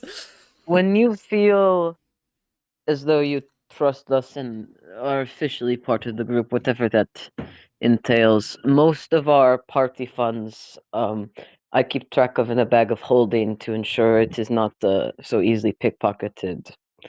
But we can drop yours off on the ship to start. Utval's men should guard it quite well. That would be wonderful. That would give you guys time to discuss whatever it was that you wish to, and for me to check what has just occurred after that handshake with Ed. Yeah, please do describe to us when you have done whatever you need to inspect, not to be, of course, in your business, but given encounters we've had in the past, this might be something we've already been exposed to ourselves. If this is something entirely new, then Dom just kind of sighs and like rubs his temple a bit. That will also be something we will deal with. Kez just gave Ferrum fucking super god cancer with a handshake. I think Kez shook your hand, and now something's I'm after worried you. that I we're don't know. I'm worried that we're in a pact now. Like I just Yeah, like I'm I worried that just you would protected you. As, binded this man's soul or something. yeah, as you Hey, if lot. you want a different pact, I can call up a dragon. Oh No, god. Dom does No. not say that. As you lot kind of agreeing to this, kind of start casually watching, kind of keep almost quietly, not really talking much, as you start heading off. The wagon's following, still following after Farum, as the donkey kind of pulling it, kind of follows after, as now with it unloaded completely. Or well, rather nearly, I imagine at that point, because you bought a lot of crap. Yeah, I did buy a lot. Hey, maybe I So can sell off some of the stuff to the ship crew. that's true. That's true. But as you lot kind of head back, you do see as the crew is set up already, pretty much. One seems to be kind of guarding the end of the walk or plank to kind of climb up and down the ship. The rest seem to be up on the top deck, kind of just relaxing and lounging about, as they seem to be kind of waiting as you lot head over. The individual that kind of standing there at the front guarding looks at you lot, kind of noticing and waves as he helps you kind of head up, pushing the wagon from behind as he supports you lot to head up onto the boat. Mm. As each of you kind of get up onto the boat, the crew kind of gives you a bit of a room as they let you kind of head down below, kind of getting yourselves settled in. The wagon kind of being unloaded by the crew as they look about amongst it, and then kind of recognizing the trade goods, take it into where the rest of their materials are kind of set up, and seem to kind of put it in a corner as they kind of guide Farum to it, showing him where they've kind of set his stuff. They don't seem to even question the fact, as to you lot, as you bring Farum on, many of them seeming to recognize him as someone they've dealt with in the past. But after a few moments, you guys are kind of left alone as the crew goes back to kind of lounging and relaxing as you find yourselves kind of below deck in the kind of or the crew quarters. One of the individual cabins that are set for guests kind of opened up as Farum kind of heads in there to get some privacy for himself for a second, as you lot kind of stand outside talking amongst yourselves. Ugh, what do we want to do? Oh, actually, are you gonna go on, or are No, we actually? oh, sorry. Go ahead. I was wondering. I feel like I interrupted you. Were you gonna continue talking, or No, you're can good. we Go talk ahead. with the party? Okay, okay. Oh, we've got ourselves a party of 4 again. What kind of jobs do you think? Do you guys want to try to go after? Do we want to go after some? I mean, of course, we haven't really looked at the jobs available. But are you trying to do some more of like in town, keeping it simple type of jobs, or are we gonna do more like go across the wall and fight some Thrycreen type of jobs? I think there's a more important matter first now that our party is back at 4, which is politics. Either's left. We need a leader, even if it is only in title when we introduce ourselves to people. Someone to be the face of the group, even if we decide we want to vote on things. Yeah. rather than have someone make the calls. I know you were not fond of it before, Kez, but I know as far as charisma goes, I mean, I can you are. talk to people the best. Yes. I mean, as long as at least when it comes to group matters, it's a vote. I'm okay with being a face for the the political side of things. Dom pats Ned on the back while he's having an asthma attack in the corner. My bad. I agree. I think for now, perhaps doing it as a group decision, choosing a leader so soon perhaps would be rash, but I think you should definitely serve as the face, if not for your diplomacy, then for the fact that you are the least offensive on the eyes to people who are not acquainted with us. Oh, Kind of looks at him and Ned. Ned just looks over and goes, "Rude." And I don't say that to insult us. I mean, people who are not used to people who look like us will be surprised by us. I mean, maybe it is new for you. I've lived with this, well, not exactly looking like this, but I've lived with that Listen, ostracization sometimes they all the like time. them hairy. Yeah, Ned, you're right. There are probably some people out there who do prefer And with hairy. tails. Yeah. But as for jobs, if Ferrum is able to working with us make some traps, I think perhaps doing some jobs outside could be good. I do think we should not get too in over our heads. It is quite easy for the Thrycreen to ambush party members in such dense forest. I'm not talking about 20 or 30. I'm talking about hundreds to thousands of them swarming you. So while I don't think we should stay just in the town, I think we should be more selective than we have been in the past with leaving it. Agreed. I know we haven't done too well when when we get hit with hit and run or ambush tactics. We always seem to flounder a bit at those. Yes. And while I am able to fly and Ned has limited flight, we still do not have a way for you to fly, which means you would be stuck on the ground. And although I'd say you could climb trees, I fear they likely could do so also. So being able to outrun them would be an issue. But like you said, we have not really seen what jobs they are even offering. There might even be the chance other adventurers might tag along with us or us tag along with them, larger numbers, safety, something of the sort. But I think I definitely want to do something while we're here, on I- top of errands. I would just like to say Go on, Ned. I do have the ability to fly. I would just need a day. We could choose a quest and have a day to prepare. That shouldn't be an issue. You had something to say? At some point, I would like to see what kind of land opportunities we got inside this little town. I'd like to see if I can start up another location for the church. I mean, things are quite expensive here. The party funds are quite good, and I believe we all have our personal coffers, but we might need to look into selling some of our items or you crafting up some jewelry with the gemstones we've acquired just to help offset cost. I mean, it was 5 gold for bread. I can't imagine what rashes are gonna run us, let alone meals in an inn. And Dom kind of sighs. At least for myself, my traveler's cloak produces enough food to last me every day, so I don't have to worry about at least on that. But I know you guys need to worry about food.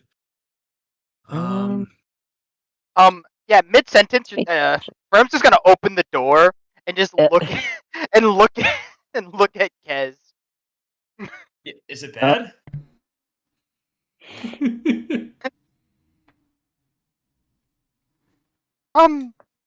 Depends on what you define as bad.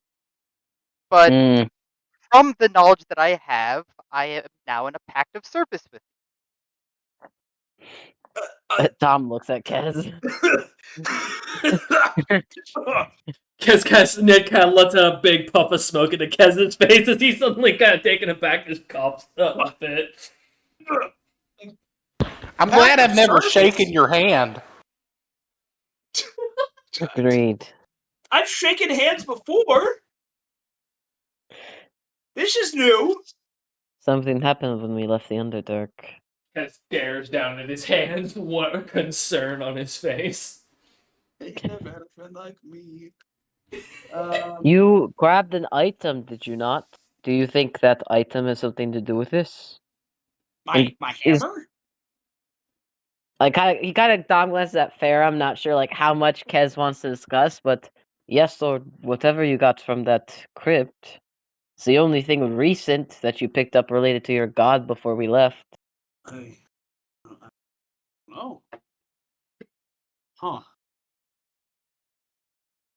I can't read that name like a normal person. So... Hey, Oh, the name I sent you. Do you need me to read it out loud for you? Yeah, that'd be amazing. Because I'm reading it.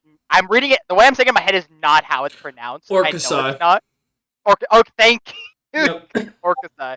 Okay, because I was reading that very wrong. Young people today.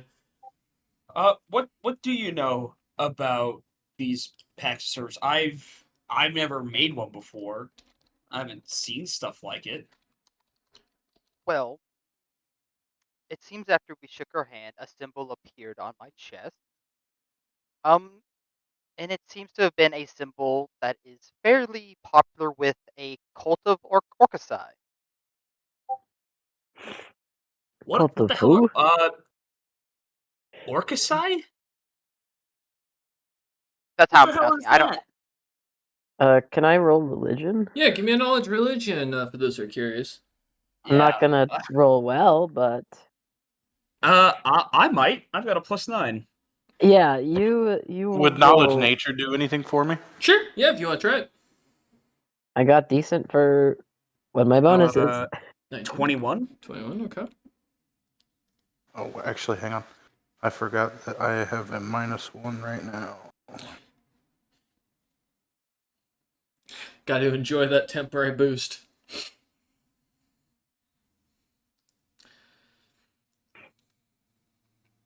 Give me a second here. Oh Big wait, change for hold this. on. Yeah, I recognize that name. I hope especially so, that's 'cause over It's in your Hey, fucking hey, notes, mate. hey, right over my head. Right over. No, my that's head. fair. That's fair. Go ahead, though. 13. 13. Alright. I will say with a 13, this doesn't sound at all familiar to you, unfortunately, Ned. However, Kez, as I will say, also Dom with a 19. The name almost completely escapes you for religious value. However, Kez, you know this name very well. This was the same name you were told what Ella Ugbo's clan was called.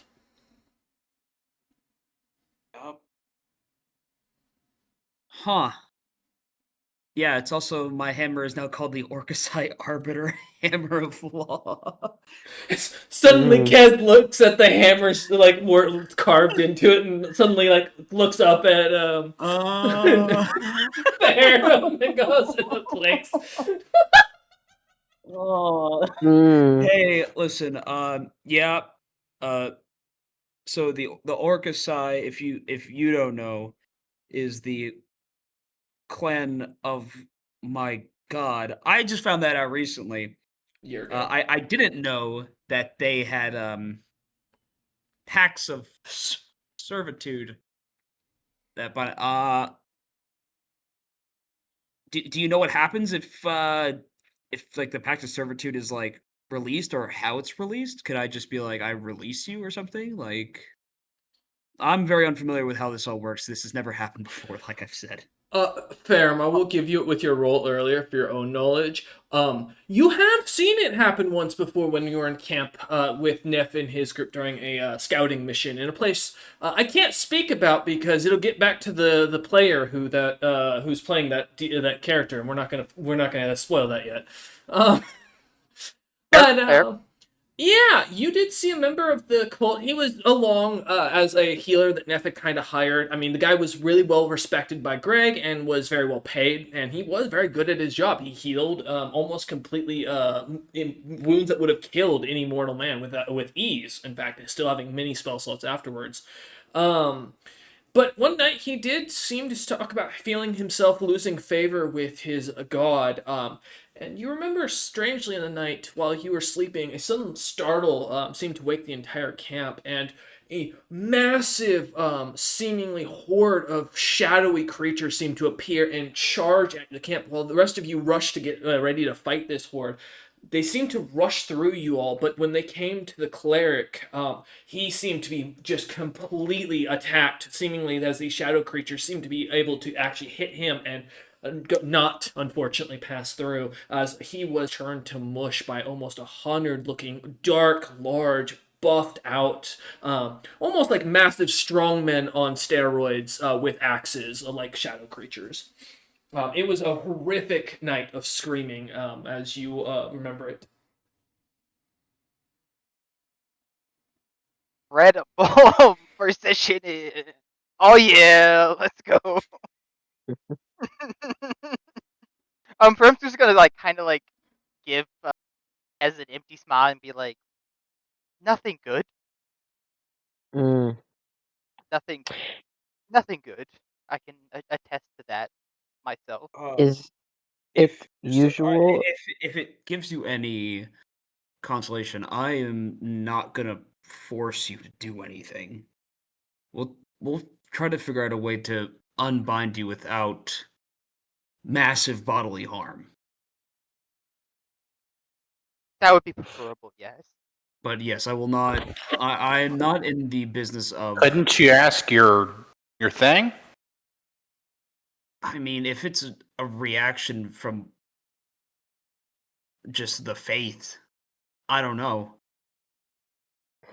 Is it normal for followers of gods to be able to make such pacts on such a whim, on accident?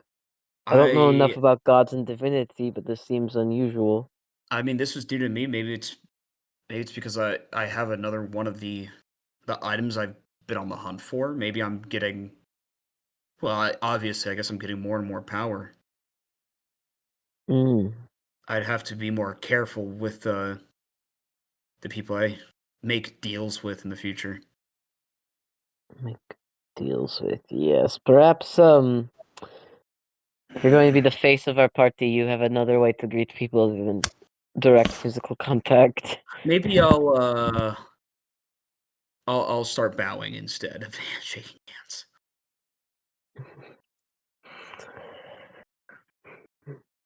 Well, I suppose that is something else we'll have to research into while we're here. Or, We have a you could library here. keep it in your pocket, like somebody's rude, thanks for letting us work with you. Haha, now you work with me. You know, Ned, I was considering that angle. I'm actually glad you're on the same line of thought. So surprised, but it does seem Hey Ned, do you want to shake my hand? useful. No thank you. I don't really care for that sort of thing. Why don't you shake a poor sinner's hand? I don't think the natures would quite appreciate that. Considering he's tied to Big AS, maybe we don't see what happens if you make a pact with him, Kez. Yeah, no, And kind probably of glances at Farah. I'm not sure if we're gonna talk about the Oh yeah, there's that too. the big Yeah. ass. the big the big ass. Yeah. Man, not gonna lie, what a first meeting for you know. Hey, I didn't say the name. I just said AS. That could be anything. Hey, this I is will put going it, great. Kez, at this point now, as you kind of are kind of seeing this, and looking down at your hammer. Yeah, it's you. I will note. I mean, if you want to investigate more, you did see an individual that seemed to have a different holy symbol similar to your own in town. That might be worth looking into. Yeah. Yeah. That's We true. need Maybe. to- Maybe he. So maybe this I symbol also of kind of our wanted to god look for is- the black maybe mossy that's guy. that could be the sigil that guy could be the original sigil of the clan. Mm. But then A again, little the bit. hourglass makes me think of like closing or whatever. Thief? Yeah, Thief. Oh, I was that's gonna say we're back to time and thief. It's all coming together. No. it's all coming together. Nothing to do with Thief. The very confirm. He is no longer the Out law of of time. character. Out of character. Very concerning if Ella Ugbo's original symbol had her hands much darker and bloodied, but we'll talk about that when we find Well, this I will guy. note, to reference now, that is 3 different holy symbols you've seen related to her. Now, you've seen the one that Yeah. is on Farum, that he just said. Or, well, he hasn't shown you, but the one he just talked about. Yeah. And then you saw the symbol that the cleric had, and then, of course, now you have the original symbol that Kaz Nanok was carrying. Well, She's the the thing is, mother, the daughter, and the Mm. Holy Spirit. well, 3 different I things. mean, it's not super odd to have, I guess, different sigils. If maybe it's like different sects of the clan, or like different variations, but kind of sharing one main feature. I guess, at least from what I've seen, the biggest thing is it's the cupped hands. That one were slightly, discolored and with blood. Mhm. This ones are pure white. It could just be different sects, or like like minor clans Mhm. or something like that. I, Could I of course also I don't know be. for certain. I mean, she is the goddess of death. Yes, I suppose, depending on the clan's I mean, perception. that could be the Mortal Clan symbol, and the one that I bear is her divine symbol, for all I know. I think without getting us attacked, depending on how this figure feels about you, perhaps we should attempt to talk to them. I just know they watched us when you did whatever you did, and I could not decipher if it was negative or not. There's a chance they might attack you if you try All to I know speak to is them. that from what the mother told me is that I can trust him and I should understand him. I suppose we should do that then. On top of, we need to find a craft person or someone who can help maintain our equipment. And if we ever wish to get an airship in the future, we need to start looking at potential pilots we can hire. Well, I guess the first thing that we should do is go to a job board and see what the available jobs are, Mhm. and then we can do all that extra stuff. And maybe we'll find our query along the way. Mm-hmm. Theorem, if you would like, while we are walking, I could explain to you some of my knowledge of the thry-creams, and we could discuss potential trap ideas. Yes, let's do that then. Perfect.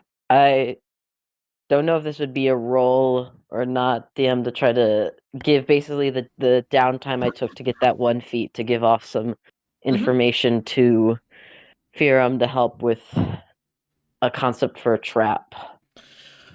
Yeah, as you kind of take out all your notes from what Utval kind of gave Mhm. you and kind of start showing the designs and biology of the Thrycrane to give a better advantage when making a Yeah. trap. Yeah, I'll allow I it. do have, I don't know if it'd be helpful in the raw state. I do have the remaining parts of Thrycrane and giant wasp brains. I believe these creatures operate off some sort of scent with each other. I might be able to use my skill. I mostly work with poisons, but I might be able to dilute this down into something that might attract them, like a scent lure type of thing. But I've not done it before, so it would be experimental.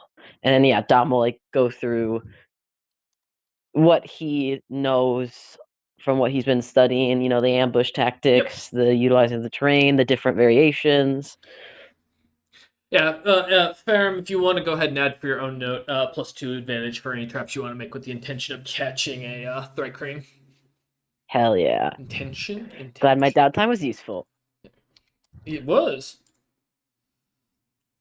There we go. But as you kind of mentioned this, and I assume with that, are you guys heading back into town then to go find yourself one of the adventurers guild halls Yeah. Mhm. or an inn? Okay. All right. As you guys kind of head off, Ferrum kind of guiding you lot through the town to the inn he was staying at. As I'm actually going to ask in this case, Ferrum, I got two inns, so I'm gonna let you pick here, right? Which one you want to go to? I think I PM'd them to you, but in case you don't remember them. There was the Broken Shield Tavern and then the Hornet's Nest Inn. The Hornet's Nest caters to mercenaries and adventurers, while the Broken Shield is more to general and merchants and like people like travelers and such, less capable fighters. Man, a part of me really thinks that I want the Broken Shield, but I'm gonna say the Hornet's Nest because they're a mercenary, so they probably wouldn't with the mercenary. Yeah, Just fight. Perfect. So, Yeah. All right, as you take him over in that direction, yeah, as you start heading off down the one of the side roads, kind of following along the blue cobalt walls, as a few merchants pass you a lot, kind of heading towards the airship's docks, with empty wagons. Some kind of rush past with full wagons heading off into towards some of the very large and prominent stores that seem to kind of dominate the northern part of the town. But as you guys kind of continue heading through town, getting almost about halfway through or up to the northern section where you start to notice many of the buildings become much nicer. The shops become more filled with adventuring goods and magic items of really high quality. The prices match them, unfortunately, but you do see actual adventurers in there buying the magical equipment, recognizing shields and armor sets of up to +3 in quality, magical rings from jewelry shops that look to be of the highest quality you've seen for gemstones. Calorium sold by the pound and by the barrel. There is a lot of beautiful stores and very well-off stores throughout this area as it looks. As you kind of head over towards, though, the prominent inn that seems to have the front looks to be a little bit busted up as you notice the gemstone windows, or what would have been replaced by thick bronze bars that have been definitely dented and had a person definitely shoved through one of them at least once, as they've been kind of bent in awkward positions. The front of the building is made of a heavy looking stone with wood and is quite tall as far as it goes. Its first floor standing at 18 feet in height. The doorway itself only 16 feet as well. As you lot head in, the inside is actually quite well decorated with many what looks to be paintings and art pieces of grand monstrous battles with adventurers of legend in the area, Thrycreens and Hive Queens alike being kind of portrayed, with some very prominent adventurers seeing members of the Fortunate Sons even painted up there fighting two Hive Queens as they seem to be surrounded. Another one projecting a group of very young-looking adventurers, a like feline beast folk, a genasi of some sort, though the what race it is or what's type is kind of hard to tell, and another figure that seems to be in shadow, kind of being cut down inside of a tunnel by a large looking worm-like creature that seems to just completely be smashing through the cave itself, as the adventurers look to worry. Looking about, you see a bunch of adventurers of different species, classes and backgrounds kind of all sitting amongst themselves, many who look to be roughly around your own levels, if not higher, as they seem to even have magic gear to kind of match it, though much of it seems to be of chitin design and made from like the carapaces of many of the insectoid creatures of the area, as you kind of head in, finding one of the tables off in the back. A young looking young man in what looks to be more of a merchant's slightly nicer attire seems to kind of walk over, his buttoned up shirt kind of puffing out a little bit with little gold buttons that seem to kind of hold it together. His entire vest kind of dotted with little gemstone art pieces that each have magical runes kind of crafted in them. Himself looking to be of a giant or of storm giant descent, though his height being only about 5 feet kind of makes you think he's mixed with some sort of dwarvish ancestry, especially with the very broad shoulders. His eyes kind of glimmer through the glasses that he seems to kind of wear that look to be made from thick cut or diamond like pogs, I guess would be the best way to describe them. As he kind of looks through at you lot and smiles as he speaks in Giant first and goes, "And welcome to the Hornet's Nest Inn. I'm your host. Allow me to pass out these menus." This kind of hands you a couple menus, and I will post the actual menu real quick. Because since we have a cook in our group, I know I'll be asked about this. Give me 1 second. I'm just making sure all my notes for what these do are pulled out. Yeah, cool. As he kind of sets down the menus for you to look through, and he goes, "The restrooms are in the back behind the tavern itself," as he points to the bar where the many bottles of alcohol with different bugs heads and designs kind of seem to sit and float along the shelf. And he goes, "And if you need anything, just call for me. I'm the only waiter on tonight, as many of my staff are going on the raid tonight. So feel free to enjoy yourselves, and I'll be with you in a moment. Oh, and there's a little button at the back of the booth that if you hit it, it will automate the spell we have carved in each of these booths that will keep your discussions privated to yourselves. As a note, we do expect a tip because of that." As he turns, as he gives a smile and bow, and turns and walks away. At least he's forthright about it. You know what? I can respect the... Yeah. Hey, you know what? I respect it.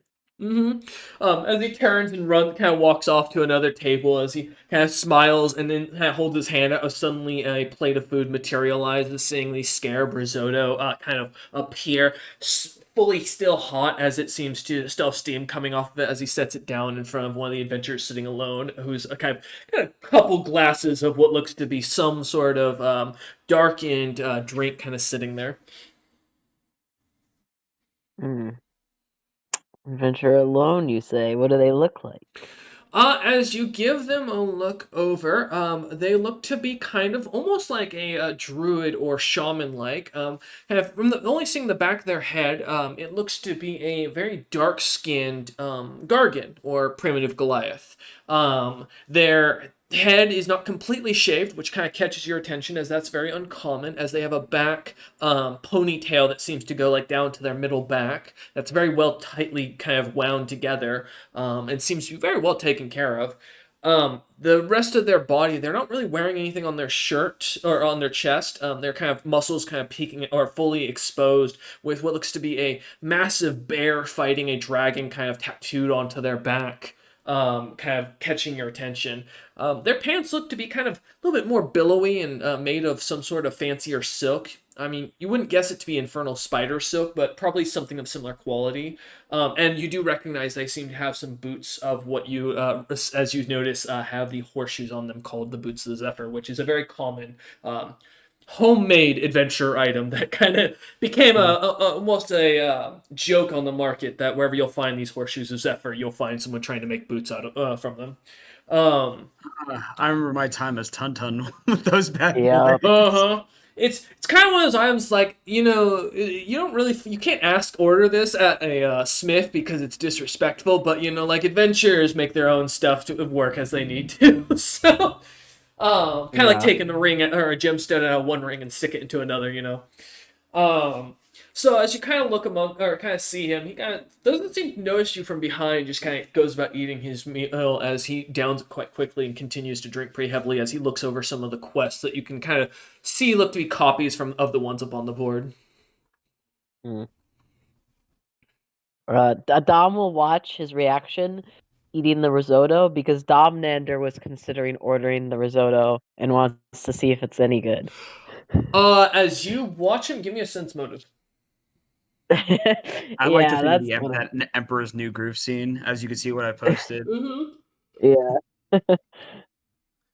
That's all he's got. That's all he's thinking. 20? Yeah, it looks like he's enjoying it, as he seems to go through it pretty quickly. Though, to any chef's understanding, he definitely probably didn't taste it, as it was very much shoveling more than eating. Dom Nander will... I mean, to be fair, when you're dealing with mercenaries, it's not much about taste as much as high protein and high carbs to keep the energy going. Mm-hmm. Kez would say that. Kez would say it's not much about taste, huh? Hey, Oh, hey, that that's a low blow. reminds me, Kez, give me a fortitude save, as it's been, as you are starting to fiend a little bit, buddy, because you don't have any jelly beans left. I forgot about that.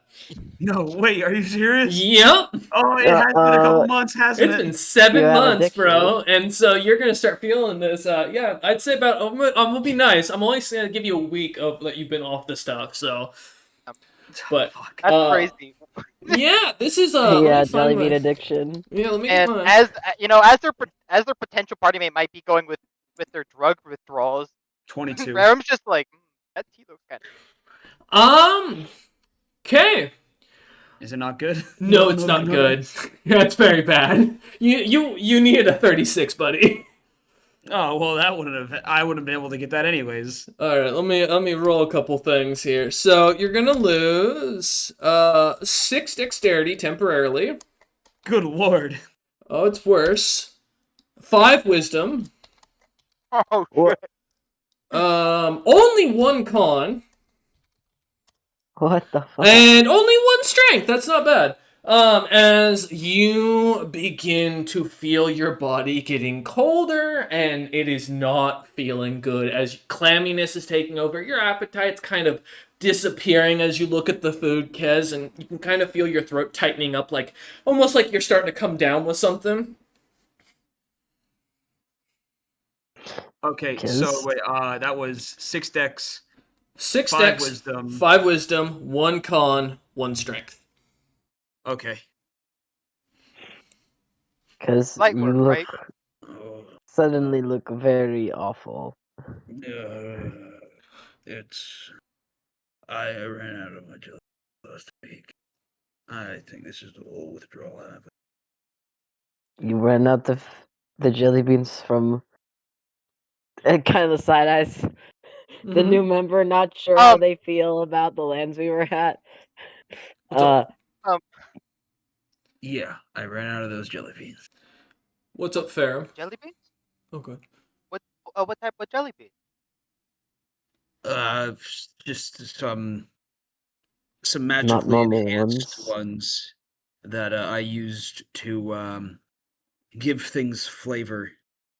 Since I know I do not have a sense of taste, Oh, and I didn't know that they would have such adverse effects on me.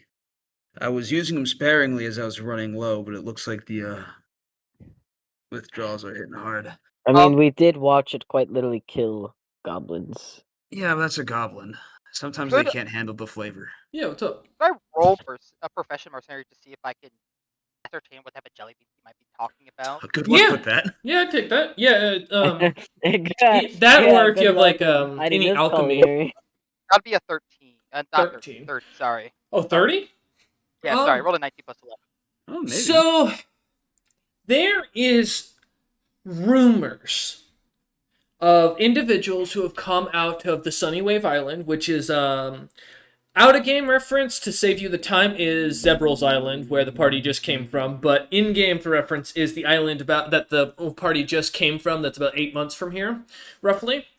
Or 7 months from here, roughly. And there's supposedly some mercenaries that have come out through there that have managed to obtain a drug that they call the Heavenly Jelly Bean, basically, or Paradise's Jelly Bean. Supposedly, a single one is strong enough to heal any wound, regenerate hands, heads, hearts. It is said to bring you back nearly from the brink of death, strengthen your mind beyond anything. Basically, imagine the drug from Limitless, and that's basically what these things are known for, as a rumor. They're also known to fetch a fortune on the black market, worth more than most nations can afford, just for one. As he implies that he was eating out of a jar of these things for reference, as he just did. The jar was about like 2 feet tall, about 1.5 feet wide, and it lasted me for up until last week. Man, I was feasting on those things for years. Yeah. Oh. Oh. Oh no. Baron suddenly really truly realizes what this party is. Baron just made a pact. Realized that they were forced into a pact with a drug addict. Yeah, you just met Florida Man as a cleric. How do you feel? I'm honestly like I feel a little weakened. Not by much though. I still feel strong, but my mind is affected, and I'm very sluggish. Are you able to use any of your healing on yourself to revitalize yourself, or will we need to take time for you to recover? Well, I don't believe I have any form of restoration locked in right now. If anything, Well- I might need some rest before I can do such a thing. I will note, Kez, this damage is only temporary until you go to sleep. When you go to sleep, this will become permanent. Meaning you will permanently lose those ability score points. How do we? That I didn't know that's how temporary stuff worked. It isn't. That's why the difference in this is the fact that means the reason why I say it's temporary is because that is a specific kind of spell effect that can affect temporary compared to permanent. So just kind of keeping that in mind. That's why I use those words. Swear if we have to use Zebral's favor to get you cured of his own jelly bean drug addiction.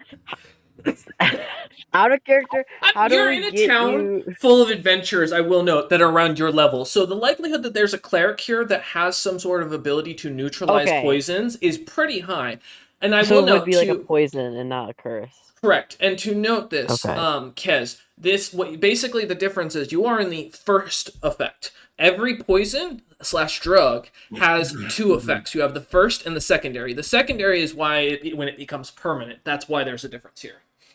Yeah. So when if I go to sleep, that's when the second part takes Yes, place. and it's willing sleep, not to, like if someone just puts you to sleep right now, that doesn't count. To be very clear. So I don't know anything about the substance you're experiencing, but something tells me in my gut as a poison crafter that it's going to get much worse if we wait. So maybe we find that cleric-looking person from earlier and get them to fix you. Maybe. Yeah. There Yeah. are Yeah. other clerics as well in You town. didn't even Just to get make to clear. eat. Yeah. Let's not search for a specific one. Let's just get to the A cleric. Fair. I'm looking at the menu and seeing the rest of you kind of looking to get up and kind of just sighing. If you want to stay here and eat, No. I am. you could part of- stay with Ned or something. I would like to eat. I'll go with you guys. As Sperm gets up. Ned, Ned, can you leave you a can't tip be for alone. the kind waiter? Just for wasting their time. The waiter kind of seems to look over at you, Law, as you're kind of standing up, and seems to kind of walk over as you're saying this to Ned. Sorry, I just got very ill, and I need to go find a cleric to help me out. Would you like some to-go boxes? We have menus on the go. He kind of pulls out and goes, they're reduced amounts, but they're quarter sizes, so they're great for snacking and quarter the price. We'll come back. We have to come back for a job anyways. He nods and goes, you're always welcome back at the Hornet's Nest Inn, as he gives a light bow. Mm-hmm. Do I? Mm-hmm. I don't really know that Ned understands what leaving a tip is. Ned, no. I'd imagine your culture, given the fact that you haven't I experienced thought we've been traveling for a while enough in taverns and stuff. Come on. Not really. We've been in Zebral's lands where it wasn't really like that. Before Zebral's lands. The last time you were in a territory where you weren't paying a tent, That was also, I had 9 charisma at that point. was Utham's That doesn't affect your memory. territory. Oh no, it would have been Knight or King's End. King's End would have been closest. So, roughly, Ned. I mean, the concept of tipping, he's still probably beyond you because, to be fair, you lot didn't really stop at really many of the inns when you were in town because you stayed almost in every place in either with Utham or Kez's church or in Zebral's furnishings. So yeah, the idea of tipping is pretty foreign to Ned. I'll go ahead. look out for the thorned trees, and then I'll follow the rest of them out. The waiter just Would kind of ominous- rubs his chin and the rest of you leave. And you hear as he seems to lean over and looks at one of the customers who kind of speaks up and goes, "Did he just try and ask you to sleep with him?" And the waiter goes, "I don't know, but I'm oddly interested." He likes As them. he kind of watches Ned walk out, clenching his butt as he walks out the door again. I mean, listen, if the Cookie Monster says something like that, then I mean, you gotta respond, sexual. And as I catch up to the group, I just go, "I'm kind of disappointed. I wanted to try the fire ant." I mean, we'll be back, Ned. We still We're gotta go going back to Ned, we're gonna be back. I just gotta make sure I don't die from my withdrawals. Yeah. Give me a search check as you lot start looking for either a cleric, a church, or some sort of alchemist or poison shop. 22. Good work, Domnander. Yes. Happy to help. What was that, Ferm? 15. 15. Perfect. Thank you. I don't imagine it's been an hour since we left our ship again, right? No. Okay. 21. Okay. 21. God damn it. God fucking damn it. And Kez? You said it was spot, right? Search. Yep. 16. Okay. Watch, yeah, it does. I was wondering if my negatives affected It does. my search, which it doesn't because I didn't lose intelligence. Oh, that's right. You didn't. Yeah. Lucky. Don't worry, I only rolled a 6. He's not 6, any okay. dumber. Well, thankfully, Domnander manages to catch the eye of something as you lot kind of head through town, noticing there is a large church at the end of the street. But as you're kind of walking fast, heading through the crowd that's kind of gathering and meandering with many of the merchants outside there trying to sell their low-end goods in front of the higher-end shops to try and lure some local customers as they do. Domnander, you do spot a sign called Alchemist Tito's. And as it kind of catches your eye, you see a lot of poisonous herbs that are really rare and have high value in the window as you kind of stop for a second and see, as you look in, what looks to be a young-looking elven man that seems to be kind of working away with some vials as he pours liquids together. We should go in there. They seem like they know dealing with poisons, and I would say the substance is definitely poisonous, given it's literally killed creatures smaller than us. Honestly, I just want to be forthright with everyone. When I was mentioning the taste when we got our food, I was gonna make a show of grabbing a bean out and crushing it over the food. Just to say that I was gonna do that before finding out that I ran out of beans. Yeah. Out of character. Hey man, learn to be a be a better drug addict, man. Yeah, be a better like drug being addict, able dude. to Ration taste better. I've been going You- on for years. You knew we were leaving the island, and you had your chance to restock. Yeah. I did restock. It took me 7 months to get rid of them. It did. As Too Domnander, many. which is an impressive for the fact of how addicted Kez is. Because to note, Kez Yeah, just suffered from a vicious level, which is the highest level of drug addiction you can have. But as Domnander points to the shop, kind of saying that, do you all kind of stop and head in, or are you going to continue on to the church down at the end of the road? I'm gonna listen to the person that I now know is good at poisons. So Okay. yeah, Affirm would follow Dom. Yeah. we should probably head If in Dom for- wants to go in, I'll check it out. All right. Kez, I assume yes as well. I mean, to be fair, I'm in no position to go anywhere. That That's feels true. so awful. I have an 8. index right now. I just Ooh. don't want to. Bro is Come on, limping. come on, Grandpa. Let's get you into the herbalist now. In all of my 736 years. Kez is aged 20 years. He now has all types of hip, joint, knee, hip Only pain, 20 back more pain. Only 20, yeah. The Oh, fact. a race that lives thousands, and 20 years was all it took.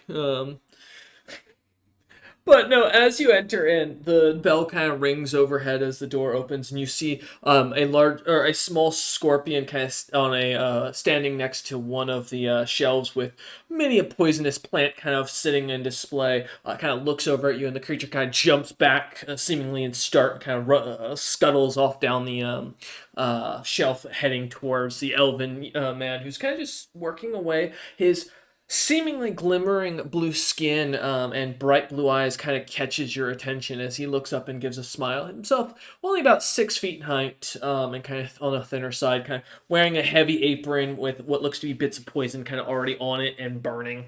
As he looks over at you lot and kind of smiles and goes in common. Um, hello, I'm Alchemist Tito, the greatest alchemist in the lands, to my knowledge at least. May I help? You lot, you look like the unfortunate sons. You sound like you'd be correct. Wait, really? Huh? You know, Oh, yeah, it's I just haven't. because we look like shit. And then I'll like turn towards Dom and Kez and be like, "Was I supposed to not say that?" I don't see why you wouldn't be able to, but I am also surprised at being recognized. I'm a huge fan. I was over in the King's End when the war picked up with Lithotara. Kesnanok there saved my life. He literally almost pulled me out of a crumbling building. I look at Kes. Well, Can great I'm gonna. news. Can I Kes sense is- motive? Yeah, go ahead, roll sense motive. Another person sensing motive. But that would be a 23. And what are you trying to sense? This is To see if he's crazy. telling the truth. To his belief or to his mind, it seems he is telling the truth. Okay. The unfortunate son's having a fan. Come on now. That's what made it Whoa. suspicious. Hey, now we did a lot of good work. Yeah, before you disappeared into while the world was falling apart. Listen, the hospital in King's End is doing wonders. You know what? You're right. You guys Famous. started off as heroes, and now you have a person that's affected with a dragon gloom, a drug addict, and a wild animal. Oh, how the mighty have fallen. I mean, it's been like that for 3 years. Well, the dragon thing is new, but that's been going Dragon on things for a while. new. Alchemist Titus kind of looks over at all of you and goes, "Yeah, I mean, he literally pulled me out of the an eldritch giant was about to smack me down, and he pulled me out of the rubble as it fucking crumbled around me. I was only about yay big," as he kind of like motions to about like 4 feet, and he goes, "Man, that was like 3 years ago." Man, he grew fast. Growing up, and Well, I need help. It looks like he you is goes, actually in need of some help. I can see that. Did you guys go out and fight some Thrycreen? As he kind of like comes around the table and goes over to Kez's side to kind of bring him over to one of his chairs, sit him down, and starts kind of looking him over. Medicine withdrawals. Medicine. Yeah, that's what they I'm call it just amongst careful. the adventurers these days. I call them drugs, but as he kind of like flashes a crystal in front of Kez's eyes, like moving it side to side to make him stare at it. Good lord, you got so much ambrosia beans in here, I could have killed everyone instead. Opens Kez's mouth and kind of like smells his breath and looks at him quizzically and then looks back at you and goes, "Well, it smells like ambrosia, but I mean, you lot don't look that wealthy, so did you find a plant and eat it directly?" No, I just ate a lot of beans. It was an item he had access to on our adventures where we were prior. I have a feeling it is a lot more common there than it is anywhere out here. You can say that again as he looks over, like lifts Kez's arm and like cuts into his shirt underneath to look at his armpit. Kind of, you see as there's little bumps down on there now that are kind of pussing out. And he kind of looks at it and kind Ugh. of cringes away with his face as he kind of like puts Kez's arm down quickly. Yes, those ambrosia jelly beans are known to be really addictive and really bad for their side effects. They've killed multiple storm giants in the last couple weeks.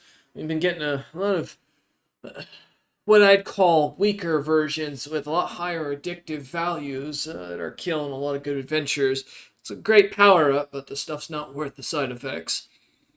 Kind of like finishes up with Kaz and looks back at you and goes, I can fix him up temporarily, at least to keep the effects to where they're only going to continue to bother him, but and they won't become permanent, but I can't fully cure him right now. I need well, a lot of materials, as you can imagine. Ambrosia's one of the hardest things to cure addiction wise. I What can make kind of materials would you need? Well, kind of takes a second. Walks back behind his desk and pulls out a rather large book of what looks to be arcane botanical plants and such. As he kind of like flips through the pages and starts looking around. You're gonna need to go deep into the Thrycreen territories to get it. Not something I'd recommend, given our current situation. It'd be much easier to just get yourself the spell effect to remove it, but well, we're gonna need some Lich's Briar, which can only be found in, well, two places. One, where liches were buried or risen, which I imagine you're not going to be exactly interested in going and delving. Mm, The second is it commonly grows amongst one of the Thrycreen hives. They feed on it as a way of powering their necromantic abilities. Unfortunately, the last expedition of over 1,000 adventurers to go into that hive to try and free that mountain for the very valuable materials buried underneath it did not return. And that was about 2 months ago. So, I would, if I may recommend, your friend here has a choice. You guys can either take my temporary fix and find the spell to cure your friend, or you can go and try and look for this material to cure him and bring it back here, and I'll distill a potion that will remove the effect. I'll look at Kez and Ned, specifically Ned. Ned, when we were at that Lich's Grove, I know you looked at the plants and took a plant with you. Did you see anything? Did you grab anything there that could be this plant? Or would you know anything about it? Uh, let's see. I imagine knowledge nature. Yep. So I don't know what plant Ned grabbed, but Dom knows that Ned was I can looking around. confirm it was not a Lich Briar. Okay. I 11. didn't think so. 11? Yeah, Ned, you've never heard of a plant like this specifically. That doesn't kind of ring any bells to you. I got nothing. I'll look at Kez. Kez, how do you feel in regards to a temporary fix and attempting to find and remove the spell effect on you? Yeah, I would like to get this thing removed. I'll look at Tito. How much of the temporary fix are you able to make? I've got enough supplies to make a few months, probably. We are to eventually make our way to the Dragonlands. I believe it's about a year's travel. I don't think that would last us when we set sail, unless we are able to provide materials to make the temporary fix. I mean, you could try Lady Kondabala's lands. She's been allowing envoys as of recent to come through her territory in exchange for trade, and I hear she has a port town set up now that you might be able to visit and make some potential inquiries there. I mean, someone's going to have the plant close enough here that and you don't want to chance death. That would be your best alternative, though. I believe if that was the case, the expedition wouldn't have been sent. A lot of money goes into expeditions typically, and so they don't usually go off on for no reason. Dom will like kind of look over at Kez. I think we should definitely get you the temporary fix. So in the meantime, you are not weakened, but Oh, we definitely need to solve Oh, this yeah. before we leave. I mean, if I didn't have the temporary fix, I'd lose my shit permanently. I will confirm. This only works to restore yourself at night so that the effects stay temporary. The effects will restart the next day, so you may get a different mix each day of feelings, but at least it won't make it permanent. So one day Kez might wake up stupid, one day he might just wake up slow. Basically. Yeah, different stat outcomes. Or I might have We- all of it be horrible. Who knows? We did see some figures earlier that looked to be druids. If we wish to ask around about help locating the plant, perhaps we could look for them, but it might be better to talk to some people who might be able to break the spell on you. Yep.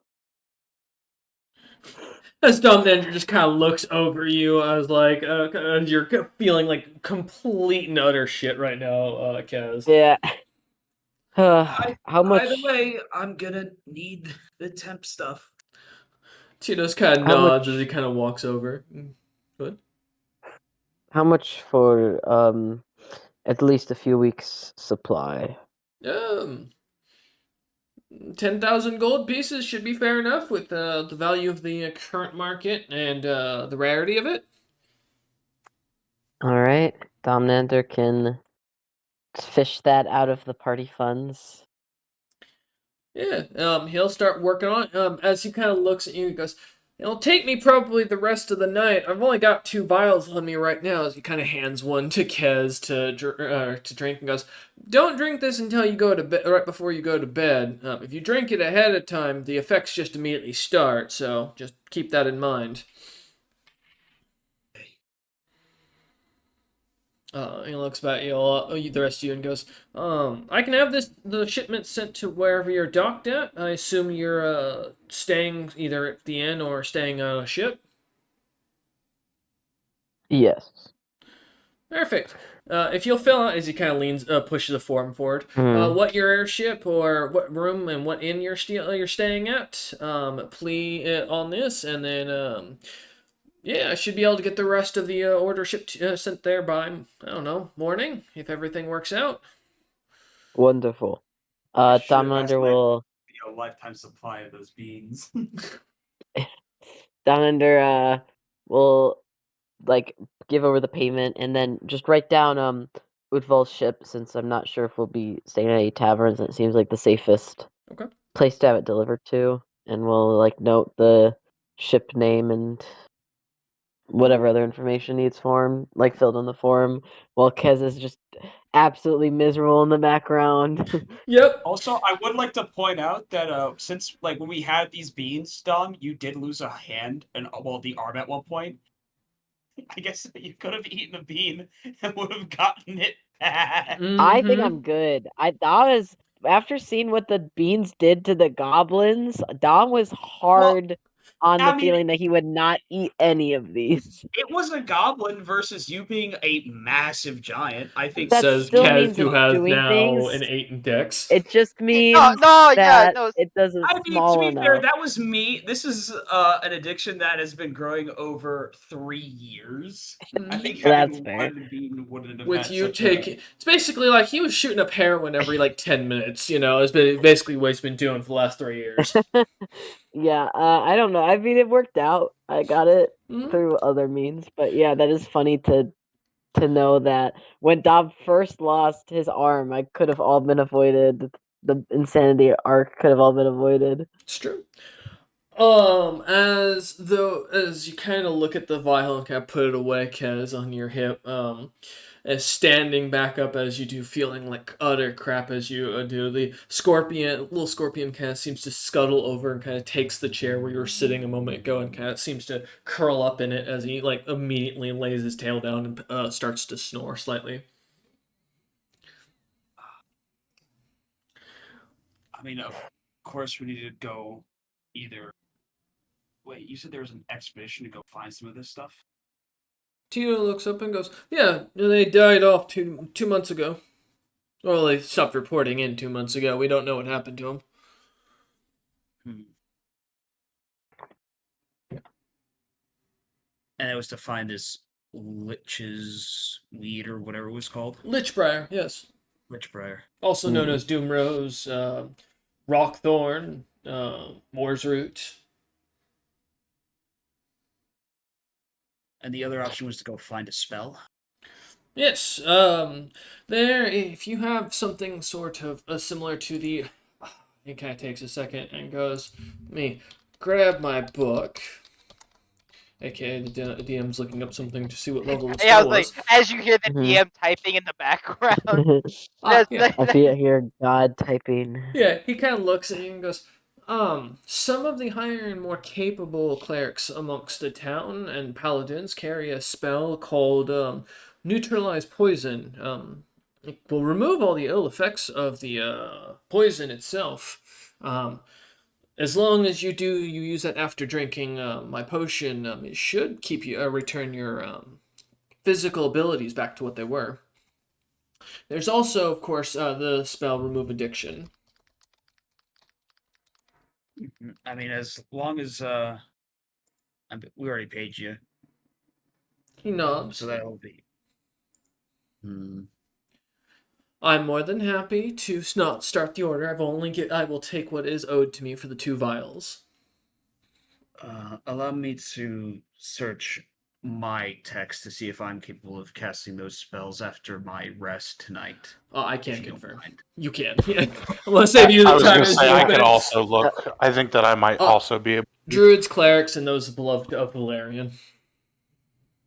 Oh, Gotcha. All right, Mhm. so It's a second level Gotcha. spell. fire. Remove addiction. Yeah. And it's actually shockingly a very common one. You all would have probably seen because many churches would carry this. It's a surprisingly common Yeah. thing that people, adventurers, eat things Yeah. that make them addicted. Yeah. Of course. Sorry, I'm so out of it. I didn't even think. Yeah, all I need to do is just to be able to get through tonight without getting that permanent stuff, and I can. Did He nods. Goes, then fine. He pushes the coin back and takes about only 100 coin out of it instead, returning the 9,900. Yeah. I'll give an extra. I'll take 100 out of mine and give it to him as well for a little tip because Nice. just to be grateful To to kind the of information. happily takes it as he puts it away, as he kind of slides the second vial over to you and goes, "If you need anything else, my shop is always open, and feel free to look around." Thank you, Goodwin. I appreciate your help. He gives a light bow and goes, "I'm happy to help a fellow adventurer and one who saved my life." Nonetheless,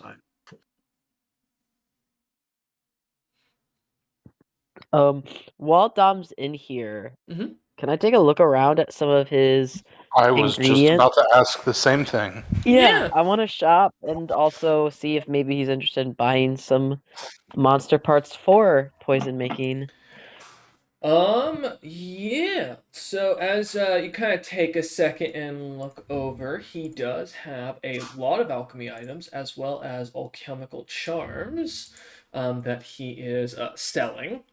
Um, so starting off, as you both kind of start looking across the shelves, you see stuff that's labeled Anarchic Charm, Anti-Disease Tonic, uh, axiomatic charm, cold iron drought, combination charm. There's a long list. I'm gonna be honest. There's a huge amount.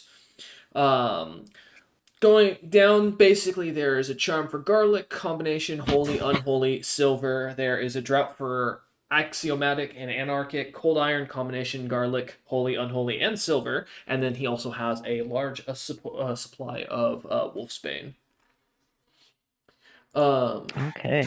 And then as far as his other stuff, or his alchemical items, we've got mineral acid, alchemical silence, slate gas, dark oil, disappearing ink, glow powder, a lot of healing salves, Nara root, which is a herb, and a thing called scent breaker. Hmm. Interesting. What is the scent breaker? As you kind of look at and kind of hold it, or as Tyus kind of sees you investigating, he kind of smiles and goes, "When you sniff the bag, you'll understand what it does. Though be prepared, as it's going to give a little bit of a startle." Tom Nonder will look to see if Ned's interested or if it's just him who's curious about it. No, go ahead. Are you sure?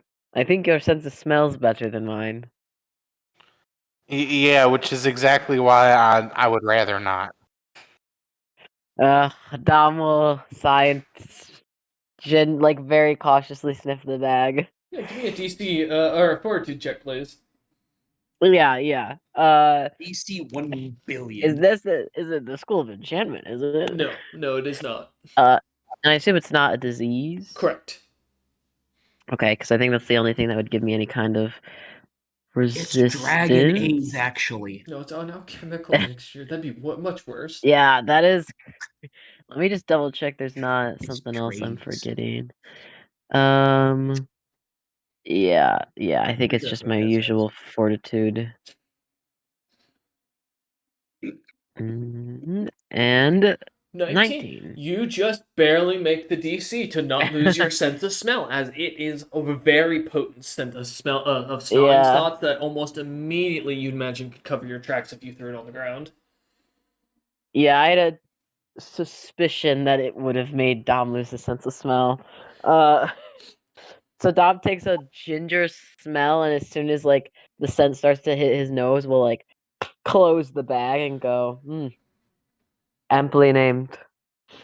Tio nods and goes, good splash of that. And the dogs and lions that like to patrol the northern wastes of this area will never chase you again.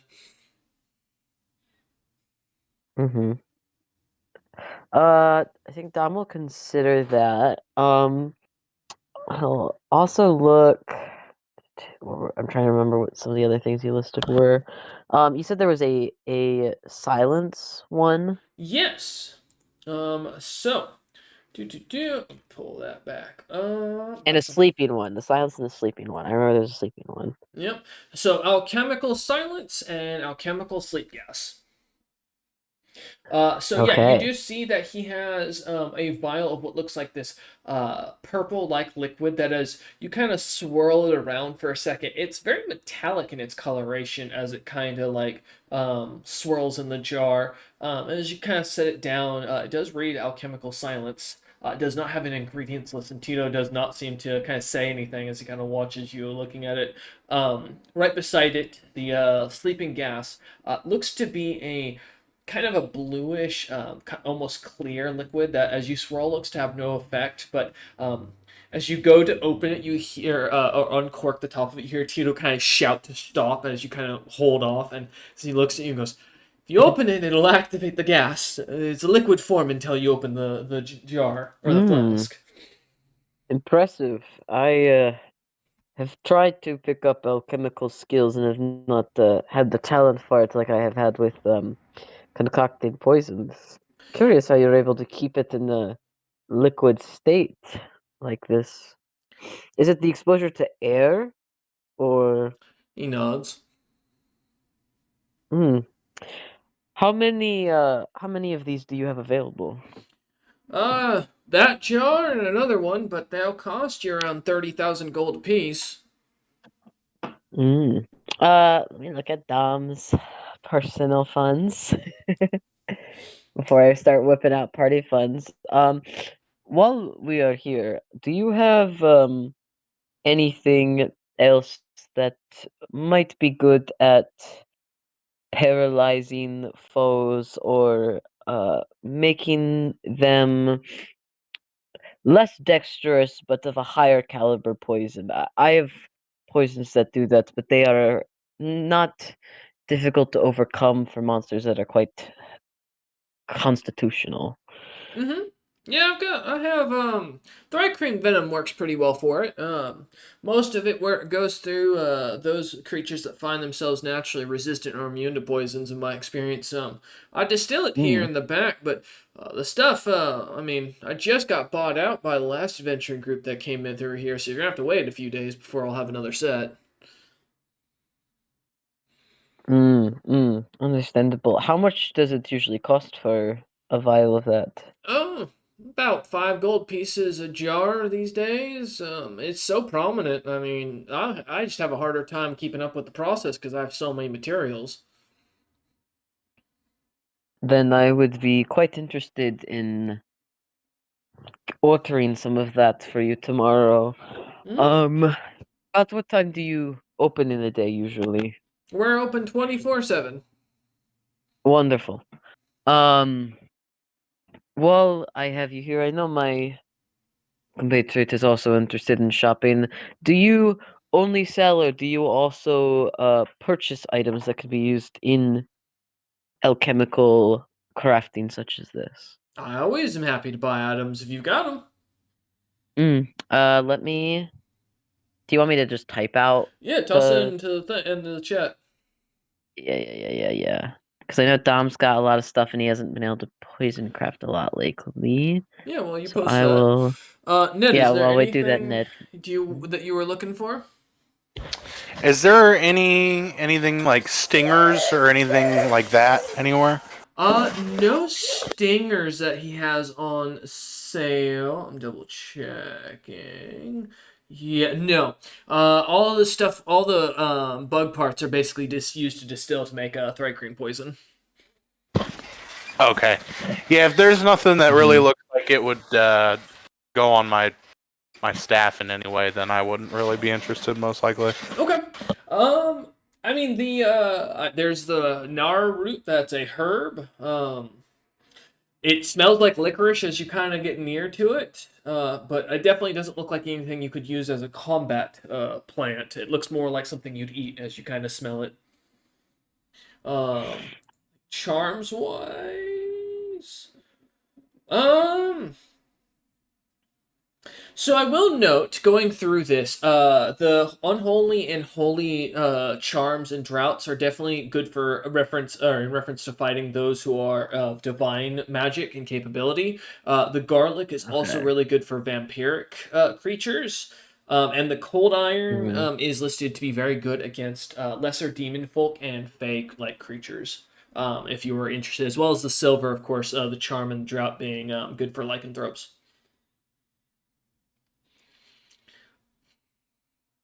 So if any of that interests you, Ned, just let me know. I'll just stay back and Okay. let Dom do his thing. All right. No Okay, I'm worries. still copy pasting everything into one No message. worries. You're good. Um, While you finish that up, I got you. Kez, is there anything you're looking for? No, I'm just trying not to die. Got you. You're good. And then Ferrum? Um, Ferrum would have walked outside of the store and just would have just pulled out their pipe and is just smoking it while Okay. waiting for them to be finished with what they're doing. All right. Kind of watching people pass by and such. Yeah, pretty much. Okay. Give me a spot check while you do, and a listen check as you kind of stand out there. Absolutely, sir.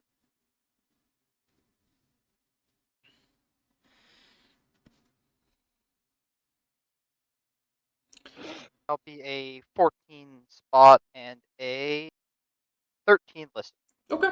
Yes, you kind of watch people coming through, a couple merchants passing by as they seem to notice you, give you a little bit of a quizzical look, but continue on their way as their wagons pass. A few adventurers kind of coming through as you see them kind of many of them well armored and armed as they kind of like eye you up. A few that look to be fighters or more like gladiators rather in their appearance seem to kind of give you the look or give you a look, but otherwise most of them seem to avoid you for the most part. Kind of giving you a bit of a wide berth as they kind of come around you.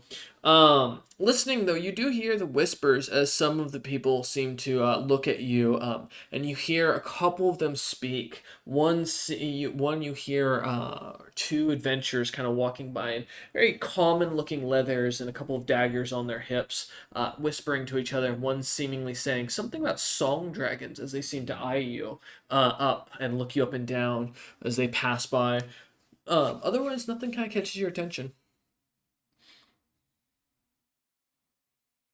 Incredible. That's Perfect. All right. Domnander.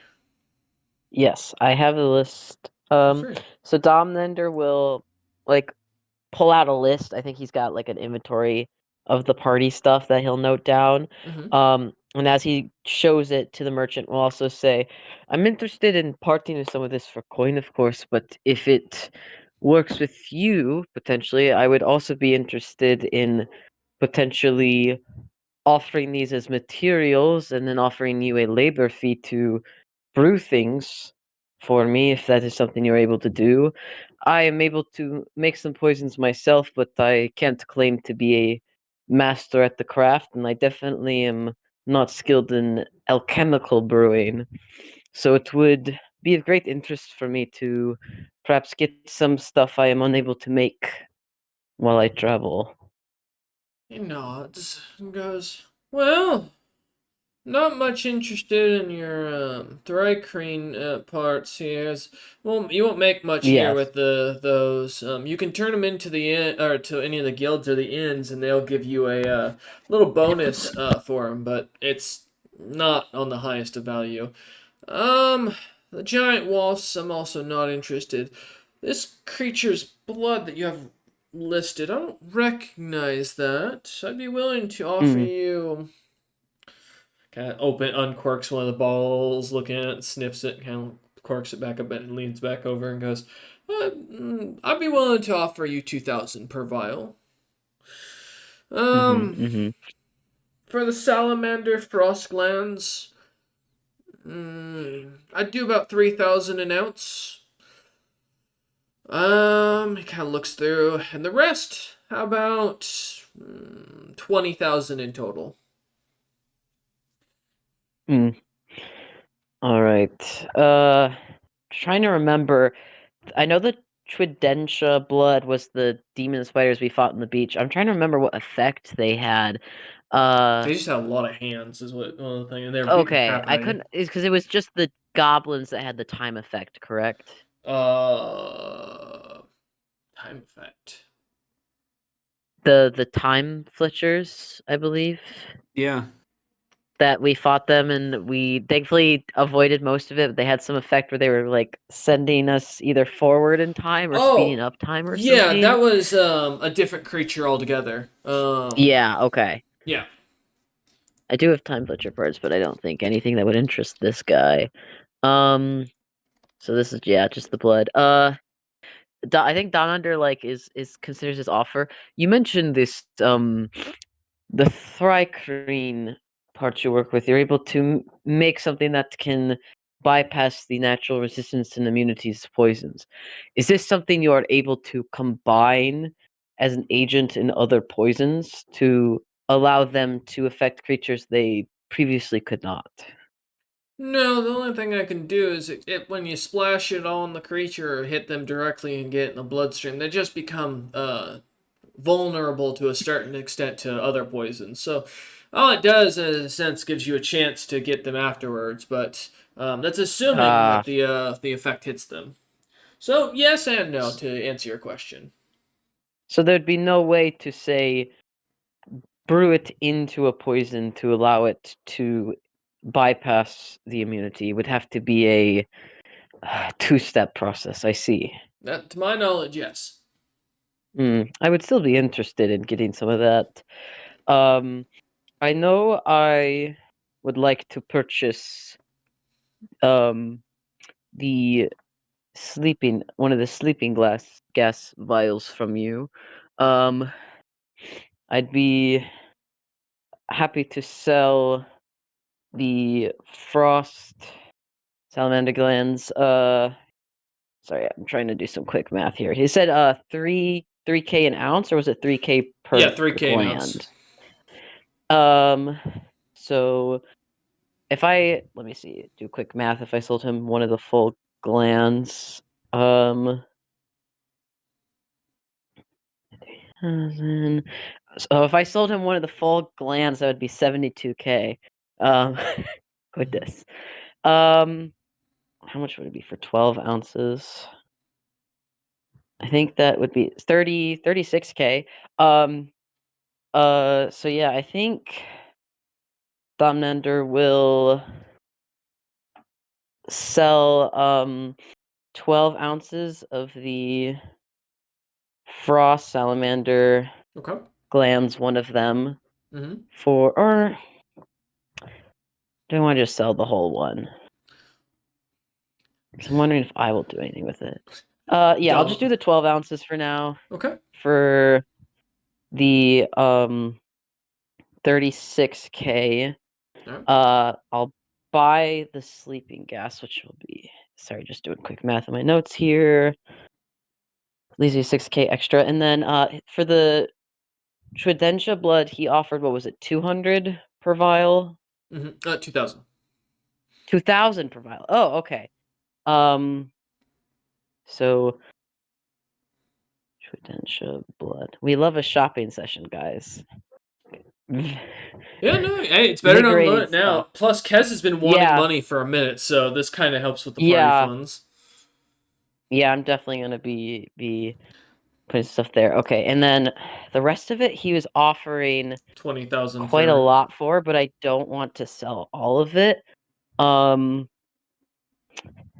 know in my notes it says the stomach acid is 150 a vial. How much is he offering to buy it here? Like, what's the So market here? he's offering 20,000 for the 18 vials of bloodworm, for the blood from the purple worm, plus the 9 vials of the stomach acid and the 2 stingers. So Okay, so he doesn't want it separate. He wants it like a whole correct. set. He's buying a bulk. Yeah. Okay, I think I actually want that because purple worm poison's pretty good if I can brew it.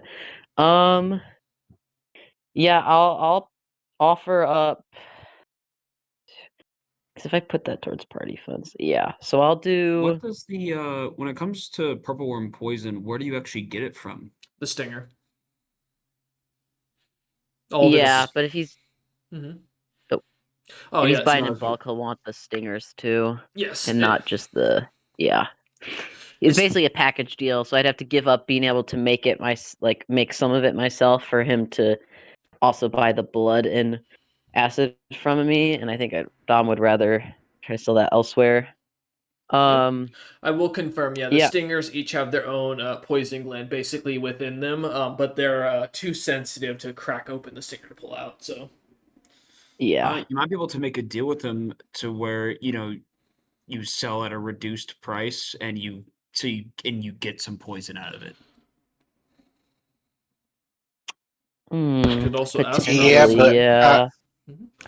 I might want to use the stinger for my bonk stick. I will say, out of character, purple worm poison is like a DC 24, and I believe it does like strength or dex damage, so it's a pretty good poison. The main thing is Dom was wanting to try to work with the thri-kreen material to make it basically bypass poison immunity, because that makes it a really good poison, but I could see if he's able to make some at a reduced price. I just also think I'm potentially able to craft it. And if Ed might need one of the stingers. Yeah, I think I'll sell the 2 of the Well, I actually don't know anything about the demon spiders. I think I'll sell just all 4 vials of the Tridentia blood. Okay. Because I don't think Dominander is familiar enough to work with the material. Mhm. I'd rather get some extra funds. So I'll sell that. It was 2,000 2K, per vial. 2,000 per. Yeah, so that'd be 8K. The 12 ounces of salamander would be the 36K, and then buying sleeping gas vial for 30K. And then Dominator was going to come back in the morning to try to buy some of the. Poison. I, The thrycreen yeah, the poison. thrycreen poison. Is it just poison? It's not like It's called thrycreen poison. Yeah, that's what it is. It's literally thrycreen Okay. poison. Perfect. Yeah, so I think Dominander like will basically make that offer. I think I'd like to keep some of the purple worm stuff for my personal pursuits, but I'd be more than happy to part with 12 ounces of the frost salamander gland and then offer off the Tridentia blood. I can also give a brief diagram of the creature. I got it from if you'd like. Kind of like hoist up his like calligraphy pen. And then I would like to take the sleeping gas vial you have available off your hands. I'd be willing to do the sleeping gas vial in exchange for the gland and the vials. Sure. Okay. Does he mean like a trade for it? Yeah. He's Or basically like he's bartering with you. Yeah.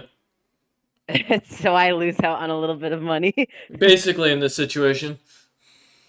I think Dom like kind of narrows his eyes at that, knowing that he's being bartered with, and will like kind of take the Tridentia blood vials back and be like, if we're talking straight exchanges, I'd be more happy just offering you the gland in that case.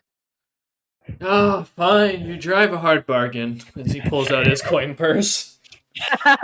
Dom kind of does grin a bit at that. Tell you what, since you helped a friend of ours on such short notice, one of the vials on the house, you will only need to pay me for the 3. But that is as low as I will barter. Alright. Alright. You got a deal. As he kind of gives a nod. So, just typing that out, and then I'll make adjustments to the party funds and Dom's funds. Yeah. But, and then Mhm. whatever info you have for the sleeping gas, I can get it whenever. Yeah. As he hands over a vial to you of the gas itself, he kind of smiles as you kind of take, or as he goes through the blood and begins to kind of mess around with it a little bit as he plays with it for a second. But as he kind of looks it over, he looks up at you lot again once more and goes, "Is there anything else I can help you with?"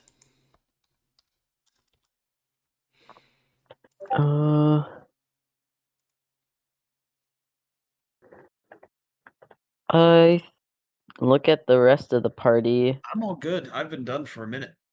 Oh, actually, sorry, I just glanced over and that caught my eye.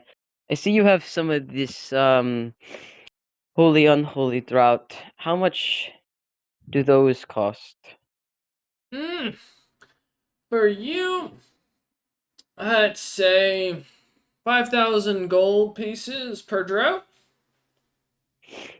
5,000 gold.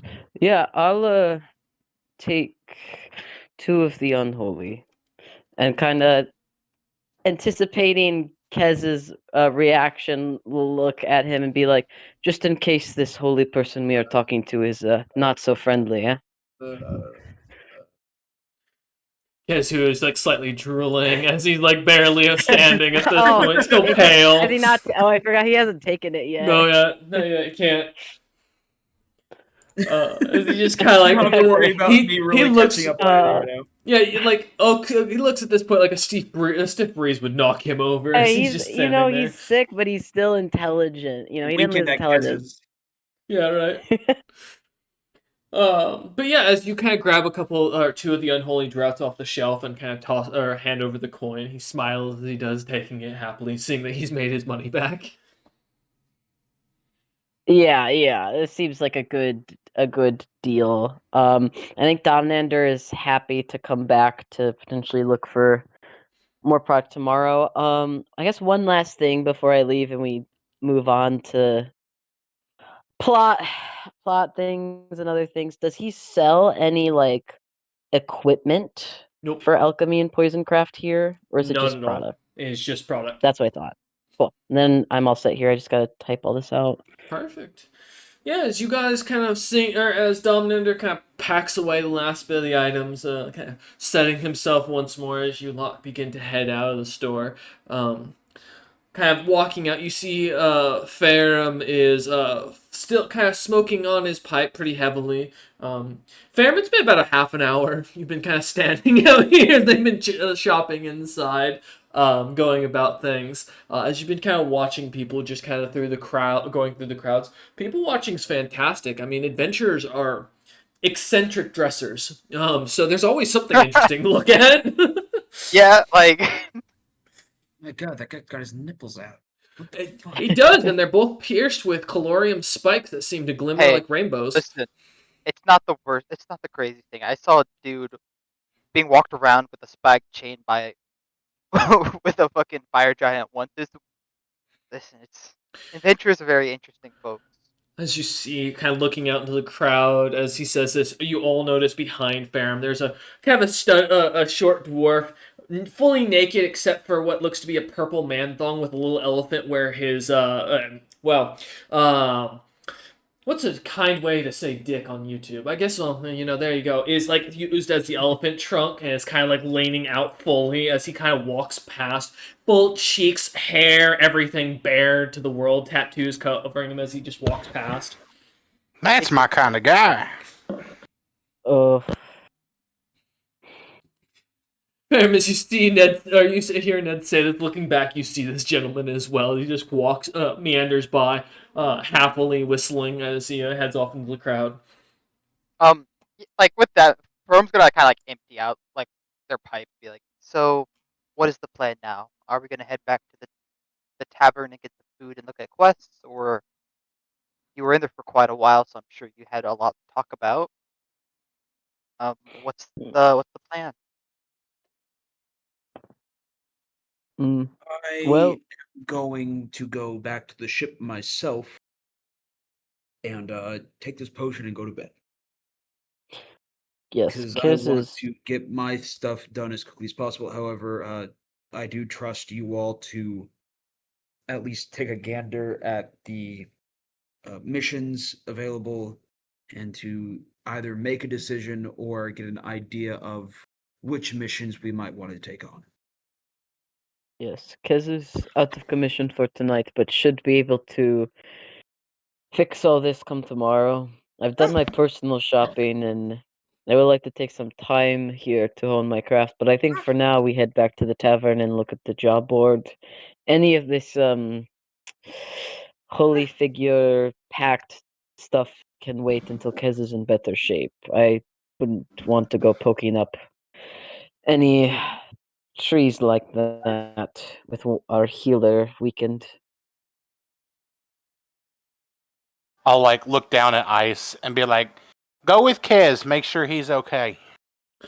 Ice just seeing ice serpent. Yeah, Ice just gives a shake of her head and kind of like slowly untangles herself from Ned's belt and comes down and entangles herself around Kez's mid waist. She kind of looks up at you, Kez, with what is the equivalent of a snake's puppy dog eyes, as the tongue flitters out. Make sure I don't fall okay. You see a concerned look on the snake's face that the idea or the thought that that's what came to mind. All right. As Kez kind of starts limping off slowly through the crowd, kind of as he heads back towards the ship by himself, are the rest of you heading back towards the inn to gather up the quests and like get a room, or are you thinking of you're just gonna go gather the quest and head to the ship? What's the thought? I think cost's sake, it'd be easier to just stay on the ship than to pay 100%. for room and board. Yeah. Also, you And get free Dom, food on the ship. yeah, free. Like we've been like literally living there for 7 months. Yeah, I I was think gonna say we've been Domnander. used to sleeping there at this point. Yeah, I think Domnander not only finds it safer being amongst Utval's men, but also cheaper. And as the party's kind of accountant, would much prefer the cheaper option. Okay. So I think just there for the food, there for the jobs, maybe other information, and then All right. Okay, that'll do. we'll start there. Kez, if you want to take off at this point, you are fully allowed to, as there's not going to be much else for you to do unless you plan to say a prayer to Ella Ugbo before you go to bed. I think I could do that on Kez's time. I don't think I need to be here to make said prayer. All right, man. You're welcome to take off. Go do your schoolwork if you need to. Hey, during that whole shopping area, I was starting to write down some stuff for school. Yep. Nope. I caught that. Yeah, it's all right. Hey, I'm just happy you weren't on iFunny. I'm proud of you. Hey, yeah, I try my best. All right. It's been a pleasure playing. Matt, good to play with you this first session with you, man. Hey, thanks. Thanks for the pact, man. that was pretty cool. Yeah. Well, That was pretty you're cool. really if part you of were the gonna team. betray us, now you can't. Gotta go. Part of the ship, part of the crew, And but he's quite gone. literally, it's Yeah. Yep. This is gonna be crazy payoff when we find out you were secretly sent to betray us and the pact interferes. Yeah, what you guys don't realize is he's actually here to infiltrate Kez's holy order and kill him for me. As an evil NPC, you guys pissed off at one point because Ned shat on his floor. It's gonna be news for you guys. It's gonna be news for me as well. Right? Yeah, you're just now finding out. No. Listen, there's nothing wrong with a little floor shitting. There's a lot wrong wrong. with. There's a lot actually. There's a lot literally wrong. a direct physical threat to shit random places in this place. Exactly. That DM made just for you. But yeah, no, as you guys head back to the Hornet's Nest Inn, kind of seeing Kez off as you wave him away, as you get back, you see the waiter kind of comes over greeting you as he sees you lot and smiles. He goes, "Ah, you did come back. I appreciate the returning business. Your booth is still available if you are interested. Many of the people here don't really get up much if they don't have to, especially when the food is so cheap." Mm-hmm. I'll have the honey glazed fire ant thing. Sounds fantastic. That'll be a single copper piece. Oh my gosh, he was not I'll kidding. put that down. And that'll be for the giant portion, I assume, correct? Not the small portions? Correct. Alright, no problem, as he pockets the copper. He goes, for the rest of you, did you already know what you'd like, or would you like another minute? I would like the risotto, but if the food tier is of a good pricing, I would also be interested in the tea. Of course. 2 copper pieces is all it will require. Yeah, Dom will happily pay. I actually think I'll pay silver piece. I'll give him some some tip. 2 silver pieces. Good tip for the man. He said to tip him. Yeah. And then he kind of looks over at Ferrum and goes, "And for you, young sir?" I have an entire pot of the silk blossom tea. Yes, of course. Would you like the pot brought out, or would you just like a cup? The pot and a cup would be great. Of course. An order of the silk cocoon doublet. Of course, good sir. That'll only be 3 copper pieces. You think I'm thinking? Huh? Oh, you are? Firm's gonna look over at Dom and be like, "I only have gold pieces on me. Do you have change?" Yeah. As he's gonna offer a gold piece for change. I think Dom's just gonna look at you. you're now part of the party. He's just gonna slide over an extra silver piece, so like just like one whole silver piece. Because Dom does not have copper pieces, but I have silver pieces in the party funds. So Gentleman just kind of nods at that. Good. My first pay. Let's go. Yeah, there you go. yeah, Kind of takes Dom it. 'cause- Nender, as part because he feels maybe a little bad and sympathetic that you got forced into a pact because maybe that happened to him recently. He'll cover your cost and cover your tip. So yeah, I'll slide the guy 3 silver pieces, 2 for mine and 1 for his. Okay. Yeah. Good. No, sorry. No, you're good. Sorry. Oh, okay. Oh, is this the part where I leave the tip? Does it snow here? Don't eat yellow snow. Huh. And I'll nod approvingly at Dom. Are I we think allowed to that's smoke in here? Yes, think of that's course. Perfect. Yeah, Verm's gonna start smoking. start stress smoking. I think that's a pretty common tip, Ned. You might want to offer him one he hasn't heard before. You know a lot about the wilderness. Don't eat brown snow. There you go. I mean, Dom sometimes the gives you a brown look. snow has some good minerals in it, honestly. The man, the waiter kind of looks By at the you, God. and then just kind of looks back at Domnander and Fairman, looks back at you Dom. again. You ever had Ned. mushrooms? Dom Yes. looks just so. I mean, those come from brown snow sometimes. How about with the gracious tip you've got me, allow me to gather you the local quest that might be of your capability. I assume you lot are the ones going by the unfortunate sons that just arrived in town. Still surprised our name has spread so much, but correct.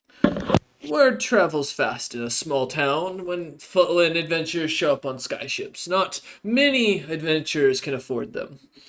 Honestly, we thought you were part of the Ironheart Merchant Company, given what we had heard about their expeditions. So, yeah, looks at you We've though. crossed paths, but no, not members.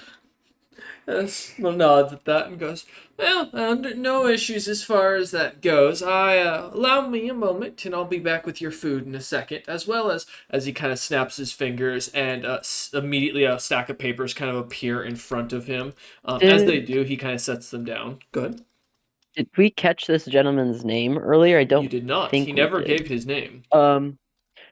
Before you go, I realized we did not ask. We were in a bit of a situation, as I'm sure you're aware. What is your name? Oh, allow me to introduce myself. I am of the Hornet family. It's not a pun, unfortunately. Jarl's the name, spelled with a Y, not a J, to make very clear. Okay. I once served Yeah. on the Brightby Merchant Company's board, but unfortunately, in recent years, I found myself under a lacking of employment and stuck here.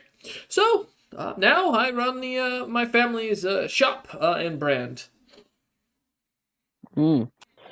Well, seems they suffered a great loss. Your business seems to be doing quite well. And Dom kind of takes a look around The very packed as he in. sips his tea. Yeah, notes how packed it is. Notes the silencing on the booth. This is probably, I think, one of the nicer taverns the party's been in. I would assume. Yes, this would be probably the most. This has been the most expensive inn that you guys have been in. I will confirm that based on the environment. Looking around, this is the second time you've seen silent booths. So, because the Uthams in. Give me a second to remember it. Velkomen is Velkomen. does have silent booths. I don't think the party just ever used it. Nope, because you guys got chased off by Boloth before you got a chance. Yeah. But as he kind of looks around and goes, I do agree. I've done quite well for myself. But it's hard to lose money when you serve alcohol and meat in a town full of adventurers. I suppose that's true. Never a shortage of people needing to eat and drink. Nods. But I do have other customers. I do appreciate your time as well as your business. Please feel free to peruse these quests, and I'll be back in a moment with your food. Yeah, Domnander is taking a look. As Farum sees the same quest still posted from the last couple days, noticing none of the adventurers seem to be taking these quests specifically. Uh, It's only like two really ones that might be worth taking. Mm-hmm. As you kind of start looking through, a couple moments later, he comes back, kind of setting down your guys' food, as well as your drinks, and smiles as he goes, "If you are interested, feel free to take the quest paperwork with you, but of course, enjoy your meal." Comes kind of a light bow. Oh, go ahead. No, Firm's gonna like kind of lean over to Dom and try and like point at like the two quests that they kind of were looking at, which would have been the miner's life, and as well as at least the warning of outposts for the long high advance of the north.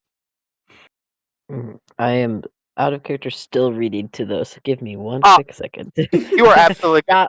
Dom's on the other pages right now, but then you point that out, and he'll flip over to those. Oh, no, you take your time. I do apologize. There's so much. I just had 3 weeks to read these, He so did, yeah. I gave it like he's gotten the whole town description. He knows everything that's going on. Good. As Dom's reading over them, I also point out the Mage of Ugbo thing. Mm-hmm. Yeah. Not necessarily So- pointing towards that, but something of interest. Mm-hmm. Yes, that is quite a curious name if it is a coincidence. Although the reward for that is quite high, but I can only imagine that is one of, if not the most dangerous job. yes, it is. From what I've heard, the champions are quite high. What's the word I'm looking for here? Capable. They're quite strong. Deadly, I yes. I would say it is something that we would not want to take at our current experience. Does definitely seem like something we would perhaps want to join with another group for. The stinging betrayal as well seems concerning. The price is high, but figuring out what caused the reaction seems at the risk that one of us might betray the others if we also react to whatever caused this. Messing with calorium is never top of my priorities. Miner's life. Scorpions are not ideal to deal with, but I do have the materials to make antidotes, so long as I'm able to get the materials for it, which means it might be something we could take on without as much risk. As far as for the miner's life, I was assuming we would probably try to take out stragglers or set up traps and Yes, just kill yes. outliers and just get rewards via that way, rather than trying to take out the entire group necessarily. It does seem like it's more pain per scorpion rather than eliminating a hive. They're also paying in calorium, which is not a material I often work with, but it wouldn't be bad to have some of. Sorry, go ahead. No, go right ahead. I would assume my thought process was just get as many as we could in and be able to sell it next time we go to a place that might not have access to calorium for a higher markup price. Mm-hmm.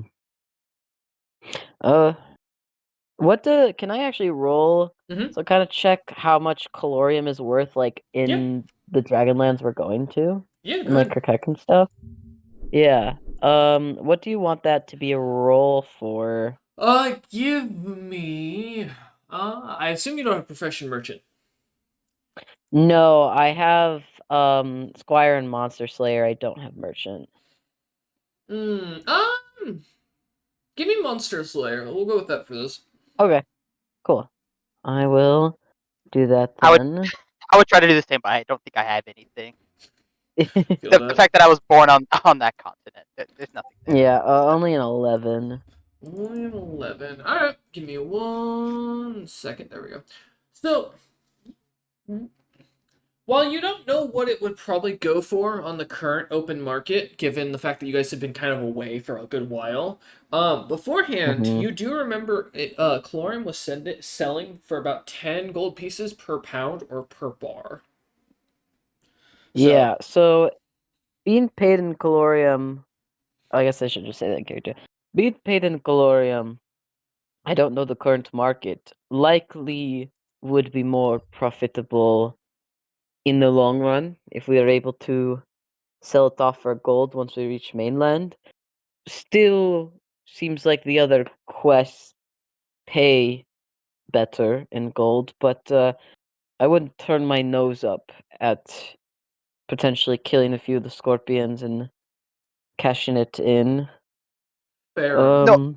You remember, as of having recently visited Dragon's Crown, of course, and being in the area of the many dragon cities, Chlorium was going for about 4 to 7 million gold pieces per about every 5 pounds for the locals and the merchants trying to buy it, as it's become almost impossible to find on the open market.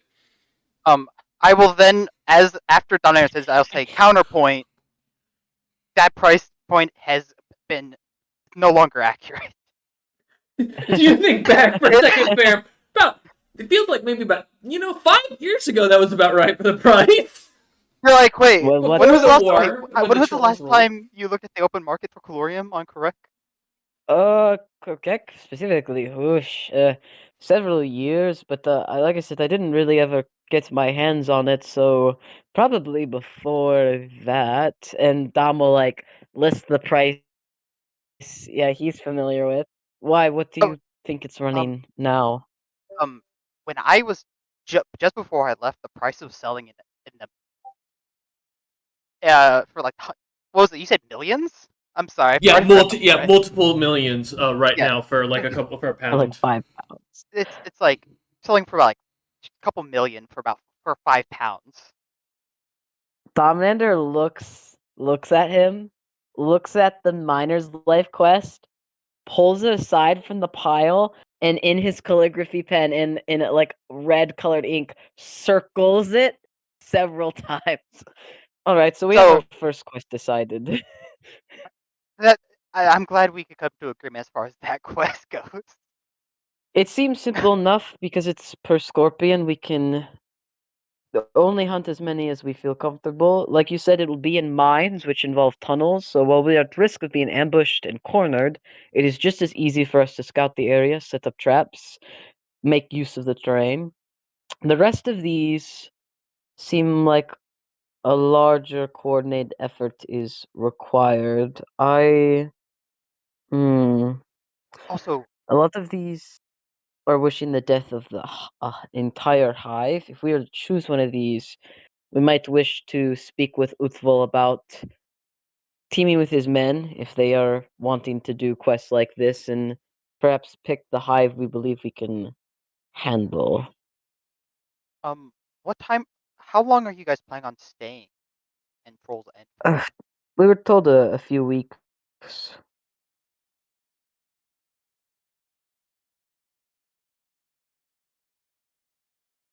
That is correct. Yeah, they were just told a few weeks.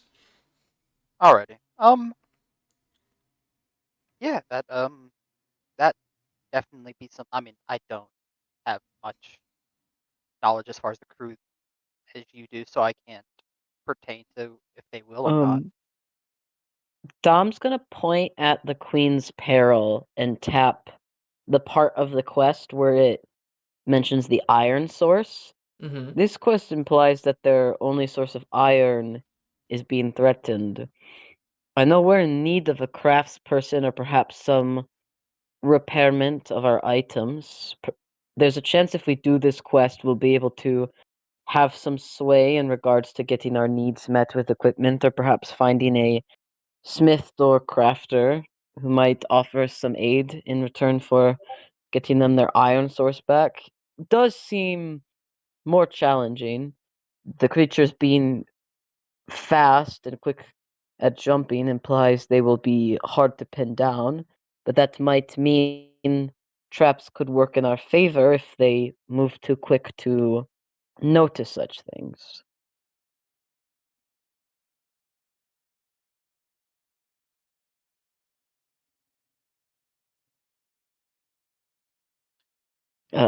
I'll look at. As Ned kind Yeah. of smokes and fucking Matt or and Ferrum kind of take a very heavy hit of his pipe. I would Thinking. have to, yes, like I would have to Indeed. see the difference of like how I would need to see the canyon to see like Yeah. what I'm working with as far as making traps for them.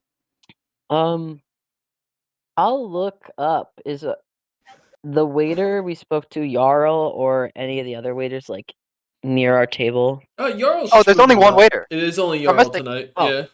Oh dang, everyone else called in sick, hard worker. sadly. Yeah. Damn. Jarl is got work at walking about, kind of serving drinks and kind of handing out plates of food as you look for him, and he, immediately as you look up, his eyes immediately lock at yours and nods as he comes over a few moments later, after helping a couple of Jarl. other customers. Go ahead. Great. Thank you for coming over. We have some questions regarding some of these quests, specifically the Queen's Peril one. Are there any known cartographers who have made maps of these canyons, or have these only been surveyed by sight and not marked down? No, of course we've got maps. The mayor's office has most of them, I'd imagine, or the guild does, one of the two. But yeah, all the local territories that are being worked have maps. Perfect. I appreciate the info. Uh, I'll flick him another silver, and I'll look to the party.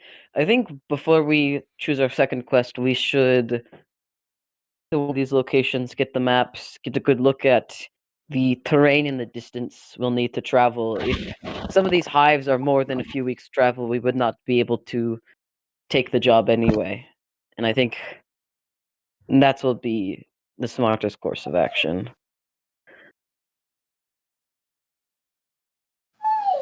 Yeah, that sounds right. All right. I think unless the party disagrees, Dom will happily eat his food.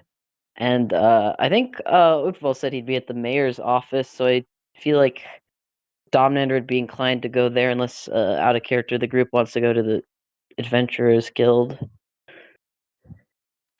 Well, It don't matter to me. Rome is yeah. absolutely down to just kind of follow wherever. They wanted to talk to Utval anyway at some point to sell up whatever Yeah. remaining stuff they had as well as. Yeah, because you're gonna be on our ship, on his ship now. Yeah. Yeah.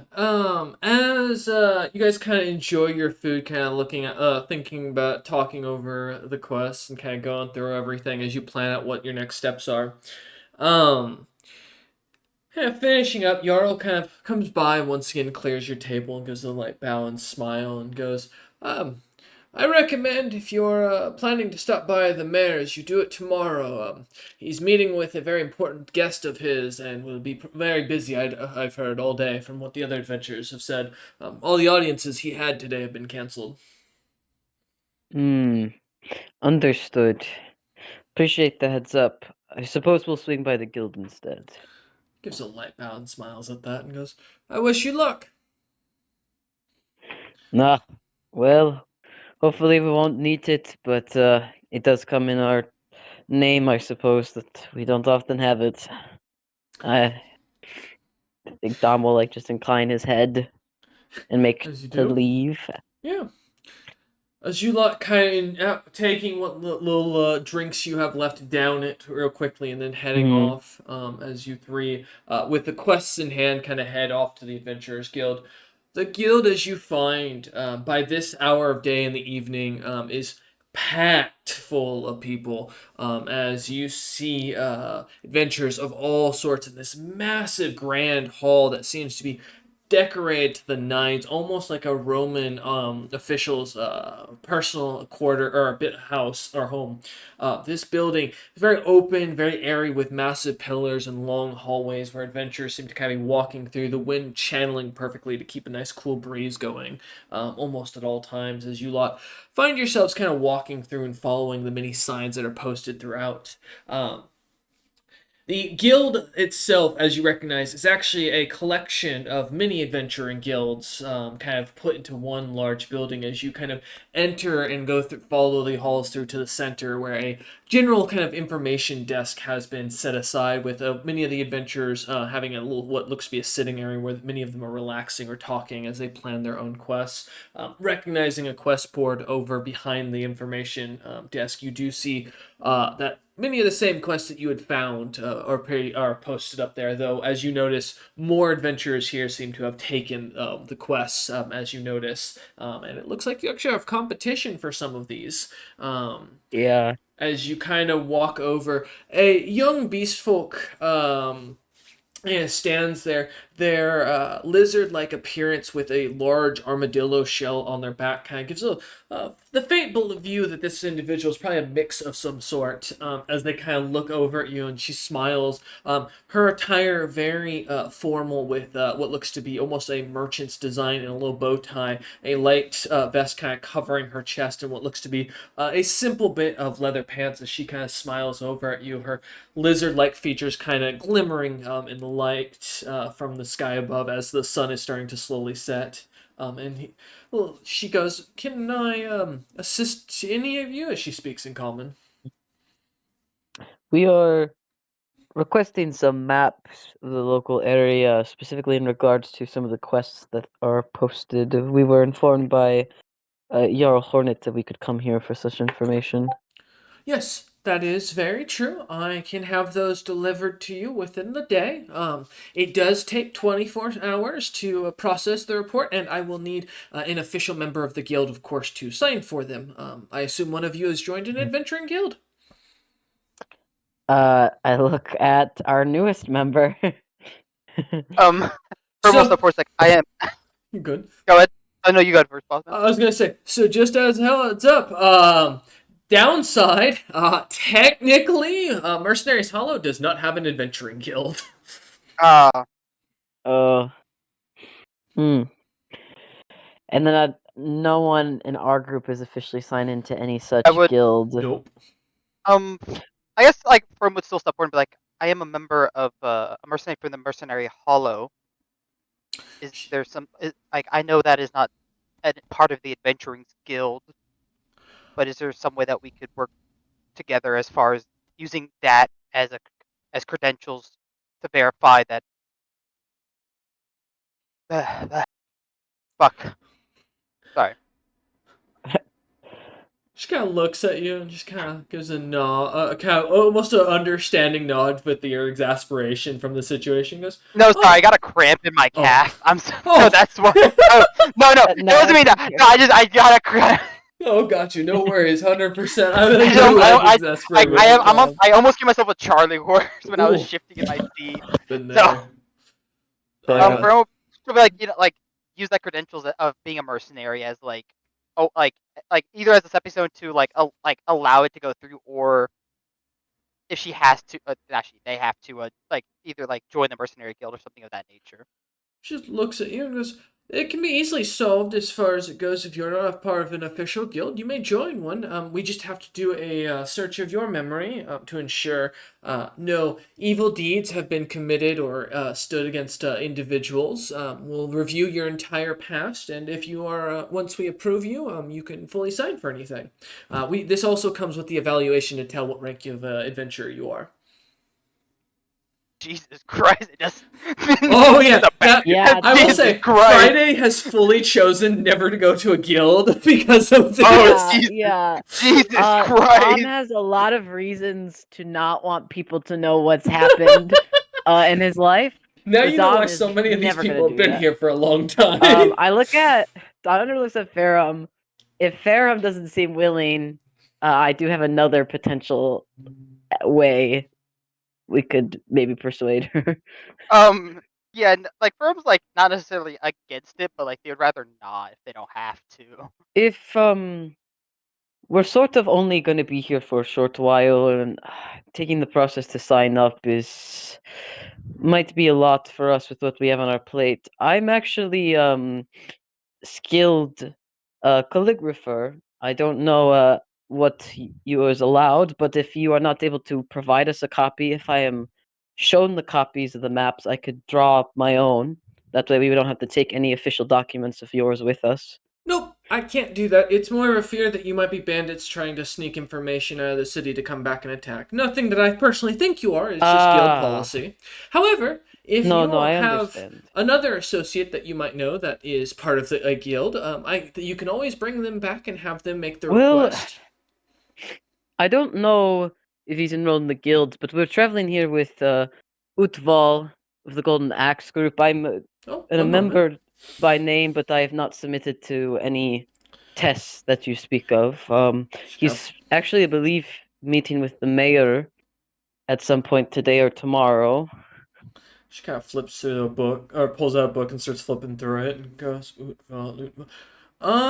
yes! Here he is registered in the Fire Jotun clan territories with the Guild of... I'm not going to try and pronounce that. I think it means golden Jotun, but I'm not sure. Anyways, yes, he is registered here. So he can sign as she kind of closes the book and goes, if you can bring him here to sign for it or have him request it, I would be more than happy to get that started for you in the process. Otherwise, I'm sorry, I really can't help you with anything personally. I'm to run to That Papa is quite all right. Right. We shall be meeting with him shortly, and we'll discuss this matter with him and go from there. And as Dom is speaking with her and the group is preparing to leave, can I do a sweep of the tavern, like visually, like subtly, like maybe I know my one eye can let me see invisibility, which I don't think is important to me. I want to suss out who else is looking at that Scorpion quest and the other quests like the Queen's Peril we're considering, because I want to identify our competition. Basically, Dom is sizing up the competition. Okay. Yeah. Give me. I want to know who's going for our quests. Give me a to gauge how soon they're going to be going. And a sense motive. Yeah, for sure, 100%. You got this. Yeah. So I'll do. Right. What was that? No, I was talking to myself. You're good. Okay. 16. So that's my search, Okay. and then this is my sense motive. Okay. Nice. Looking amongst the crowd of individuals kind of scattered throughout the guild's kind of little central area here. They're kind of sitting around. There's a group of Loxodon, about 3 of them, that seem to be eyeing the 2 quests you've already kind of picked out for yourselves. That catch your attention. You guess them to be a little bit stronger than you, but all of them look to be like some sort of divine monk, as they each seem to have godlike beings or apex monsters kind of tattooed onto their skin, and seem to each be wearing gis with different holy symbols upon them. Do they look like tattoo monks specifically? It looks like a mix from what you can tell. Okay. The other group that catches your attention is a group of elves that look to have slave marks upon their face, each of them having the slave tattoo of, I know I remember writing it down. I do not remember what it was off the top of my head, so we're just going to go with the DM's going to describe it as a slave tattoo to save us all time here. Kind of marking each of them. Each of them seem to be wearing heavy metal armor and carrying pretty large weapons that look to be glimmering with magic, that seem to be valuing similarly that catch your eye. There's about 5 of them in total. And you'd guess them to be probably around level 14 to 15-ish, based on what you can tell of their gear. As far as leaving time-wise, I mean, you got to understand it's kind of hard to guesstimate that based on what you're seeing. Though, based on the size of these 2 groups, they're going to have to get a lot of supplies to do this. Your group is a little more quicker due to the lighter amount of resources you guys usually travel with. Yeah, because I don't think giants need to eat as much as Loxodon do and stuff like that. The last group... Oh, good. I was gonna say, I assume also our group is better equipped at handling the heat and humidity than a lot of these other groups, given the fire giant. 100%, yeah. Yeah, we got a home advantage. Other than Farum here, who you don't know how they'll handle the heat yet. But the last group you do notice is a group of what looks to be a mix of battle clerics and druids that seem to be carrying the same symbol that, well, in this case, Ferrum notices this because Ferrum's the only one who's seen his chest yet, but Ferrum, you recognize them carrying the same symbol as the one that's been imprinted onto your chest. Oh, sweet. Firm's gonna like kind of like look at Dom and then point at like without saying anything, just point at like the brand, like that brand, and then tap their chest. Ooh, okay, yeah, I know immediately what that like subtle gesture means. As kind of catching that and kind of noticing that as you start to kind of head out, watching these people. Yeah, nothing though kind of strikes your attention that these people are going to rush off immediately. You'd guess probably they've got a few more days of catching up on their supplies as you start to head out and start heading back to the ship. Yeah, part of me wants to actually talk to the tattoo monks because I'm personally interested as a monk, but I also don't know if I want to introduce myself to the competition. Well, I Dom will will say. take. Go ahead. Oh. No, you go ahead. I was gonna say, I will say they do look. They don't look like they're the friendliest group. As you do watch as a Yeah. waiter who's serving food kind of comes over and they kind of shove the dude away after he puts their food down. Oh, so there's that. Just alignment assholes over here. Pretty much. All right. Yeah, Dom. Hey, Dom's got his own issues, but I don't treat my servers like that. What the hell? Well, I will say to be very specific, the one in the center of him that's a little bit bigger, and it looks like almost like a gray bull, with a bit of darker hair kind of growing across his body. His tusks kind of glimmering purple as they do. Seems to be kind of glaring daggers at anybody who kind of looks over at at his party. They just definitely don't look too friendly. Yeah. Hey, buddy. I'm allowed to look wherever I want. No. I think Dom will just note the groups. Note the monk group as the biggest threats, both being fellow monks and also just being totally uncooperative. And as the party's leaving and like we step out of the guild, I think I'll pipe up when we're like out of earshot.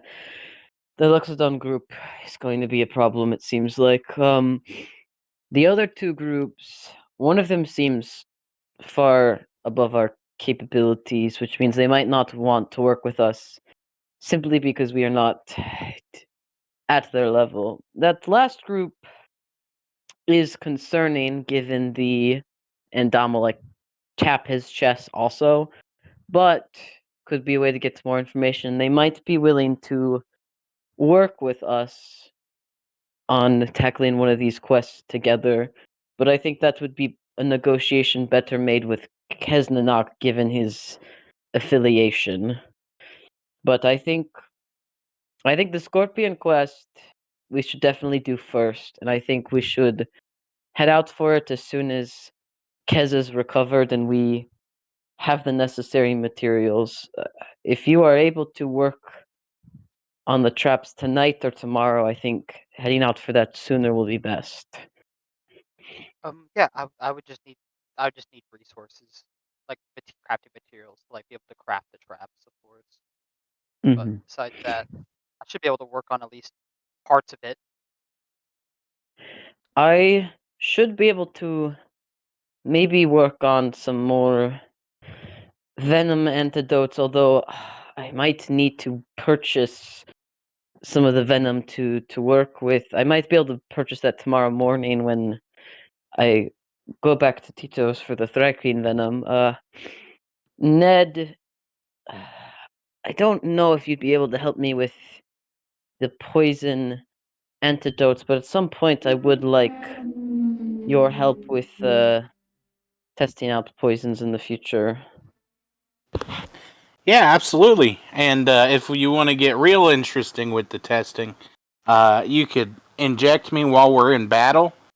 And my tail does something pretty cool I don't think anybody's seen yet. Oh, you would like me to inject you during when we fight the scorpions? Or at some point, I don't know, the scorpions or something else. Anything that might be able to breathe in the fumes. Well, that might also be a risk for us who can breathe in the fumes. But do you think? Well, it would only be in a specific direction. I Okay, think like a good. cone. Mhm. That would make sense. Do you think the scorpion's venom itself would do that if you were simply to get stabbed by one of them? Yeah, I can only do it once a day, but I can absorb any poison. All right, I Well, will. as long as I can beat the crafting element of it. I have a list of venoms I can run by you. If we're able to weaponize it against the foes, I think the scorpions would likely be immune to their own venom or at least resistant, but I might have a stronger venom I can strategically stab you with, for lack of a nicer term for it, and use against them. Yeah, Dom's kind of looking through his list of my many, many vials. Yeah. But I think, Oh, go ahead. but I think we should definitely go back to Kesnanok and relay this information. Yeah. I also think, sorry. No, go ahead. I also think, as far as the guild goes, having the full sign up on the maps or simply speaking to the mayor tomorrow, I have no desire to subject my mind to their initiation trial, so to speak.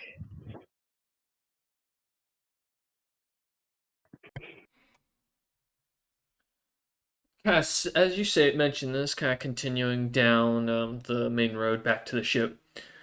You see, as you lot kind of walk up, as Dominator kind of says this, up kind of as you guys reach the top of the deck.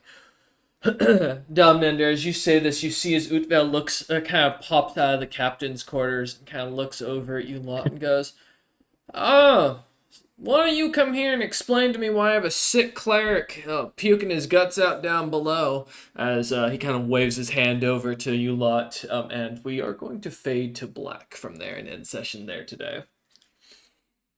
Let's go. We thank you all for Bye, watching. bye. We hope you enjoyed, and we will see you on the next one.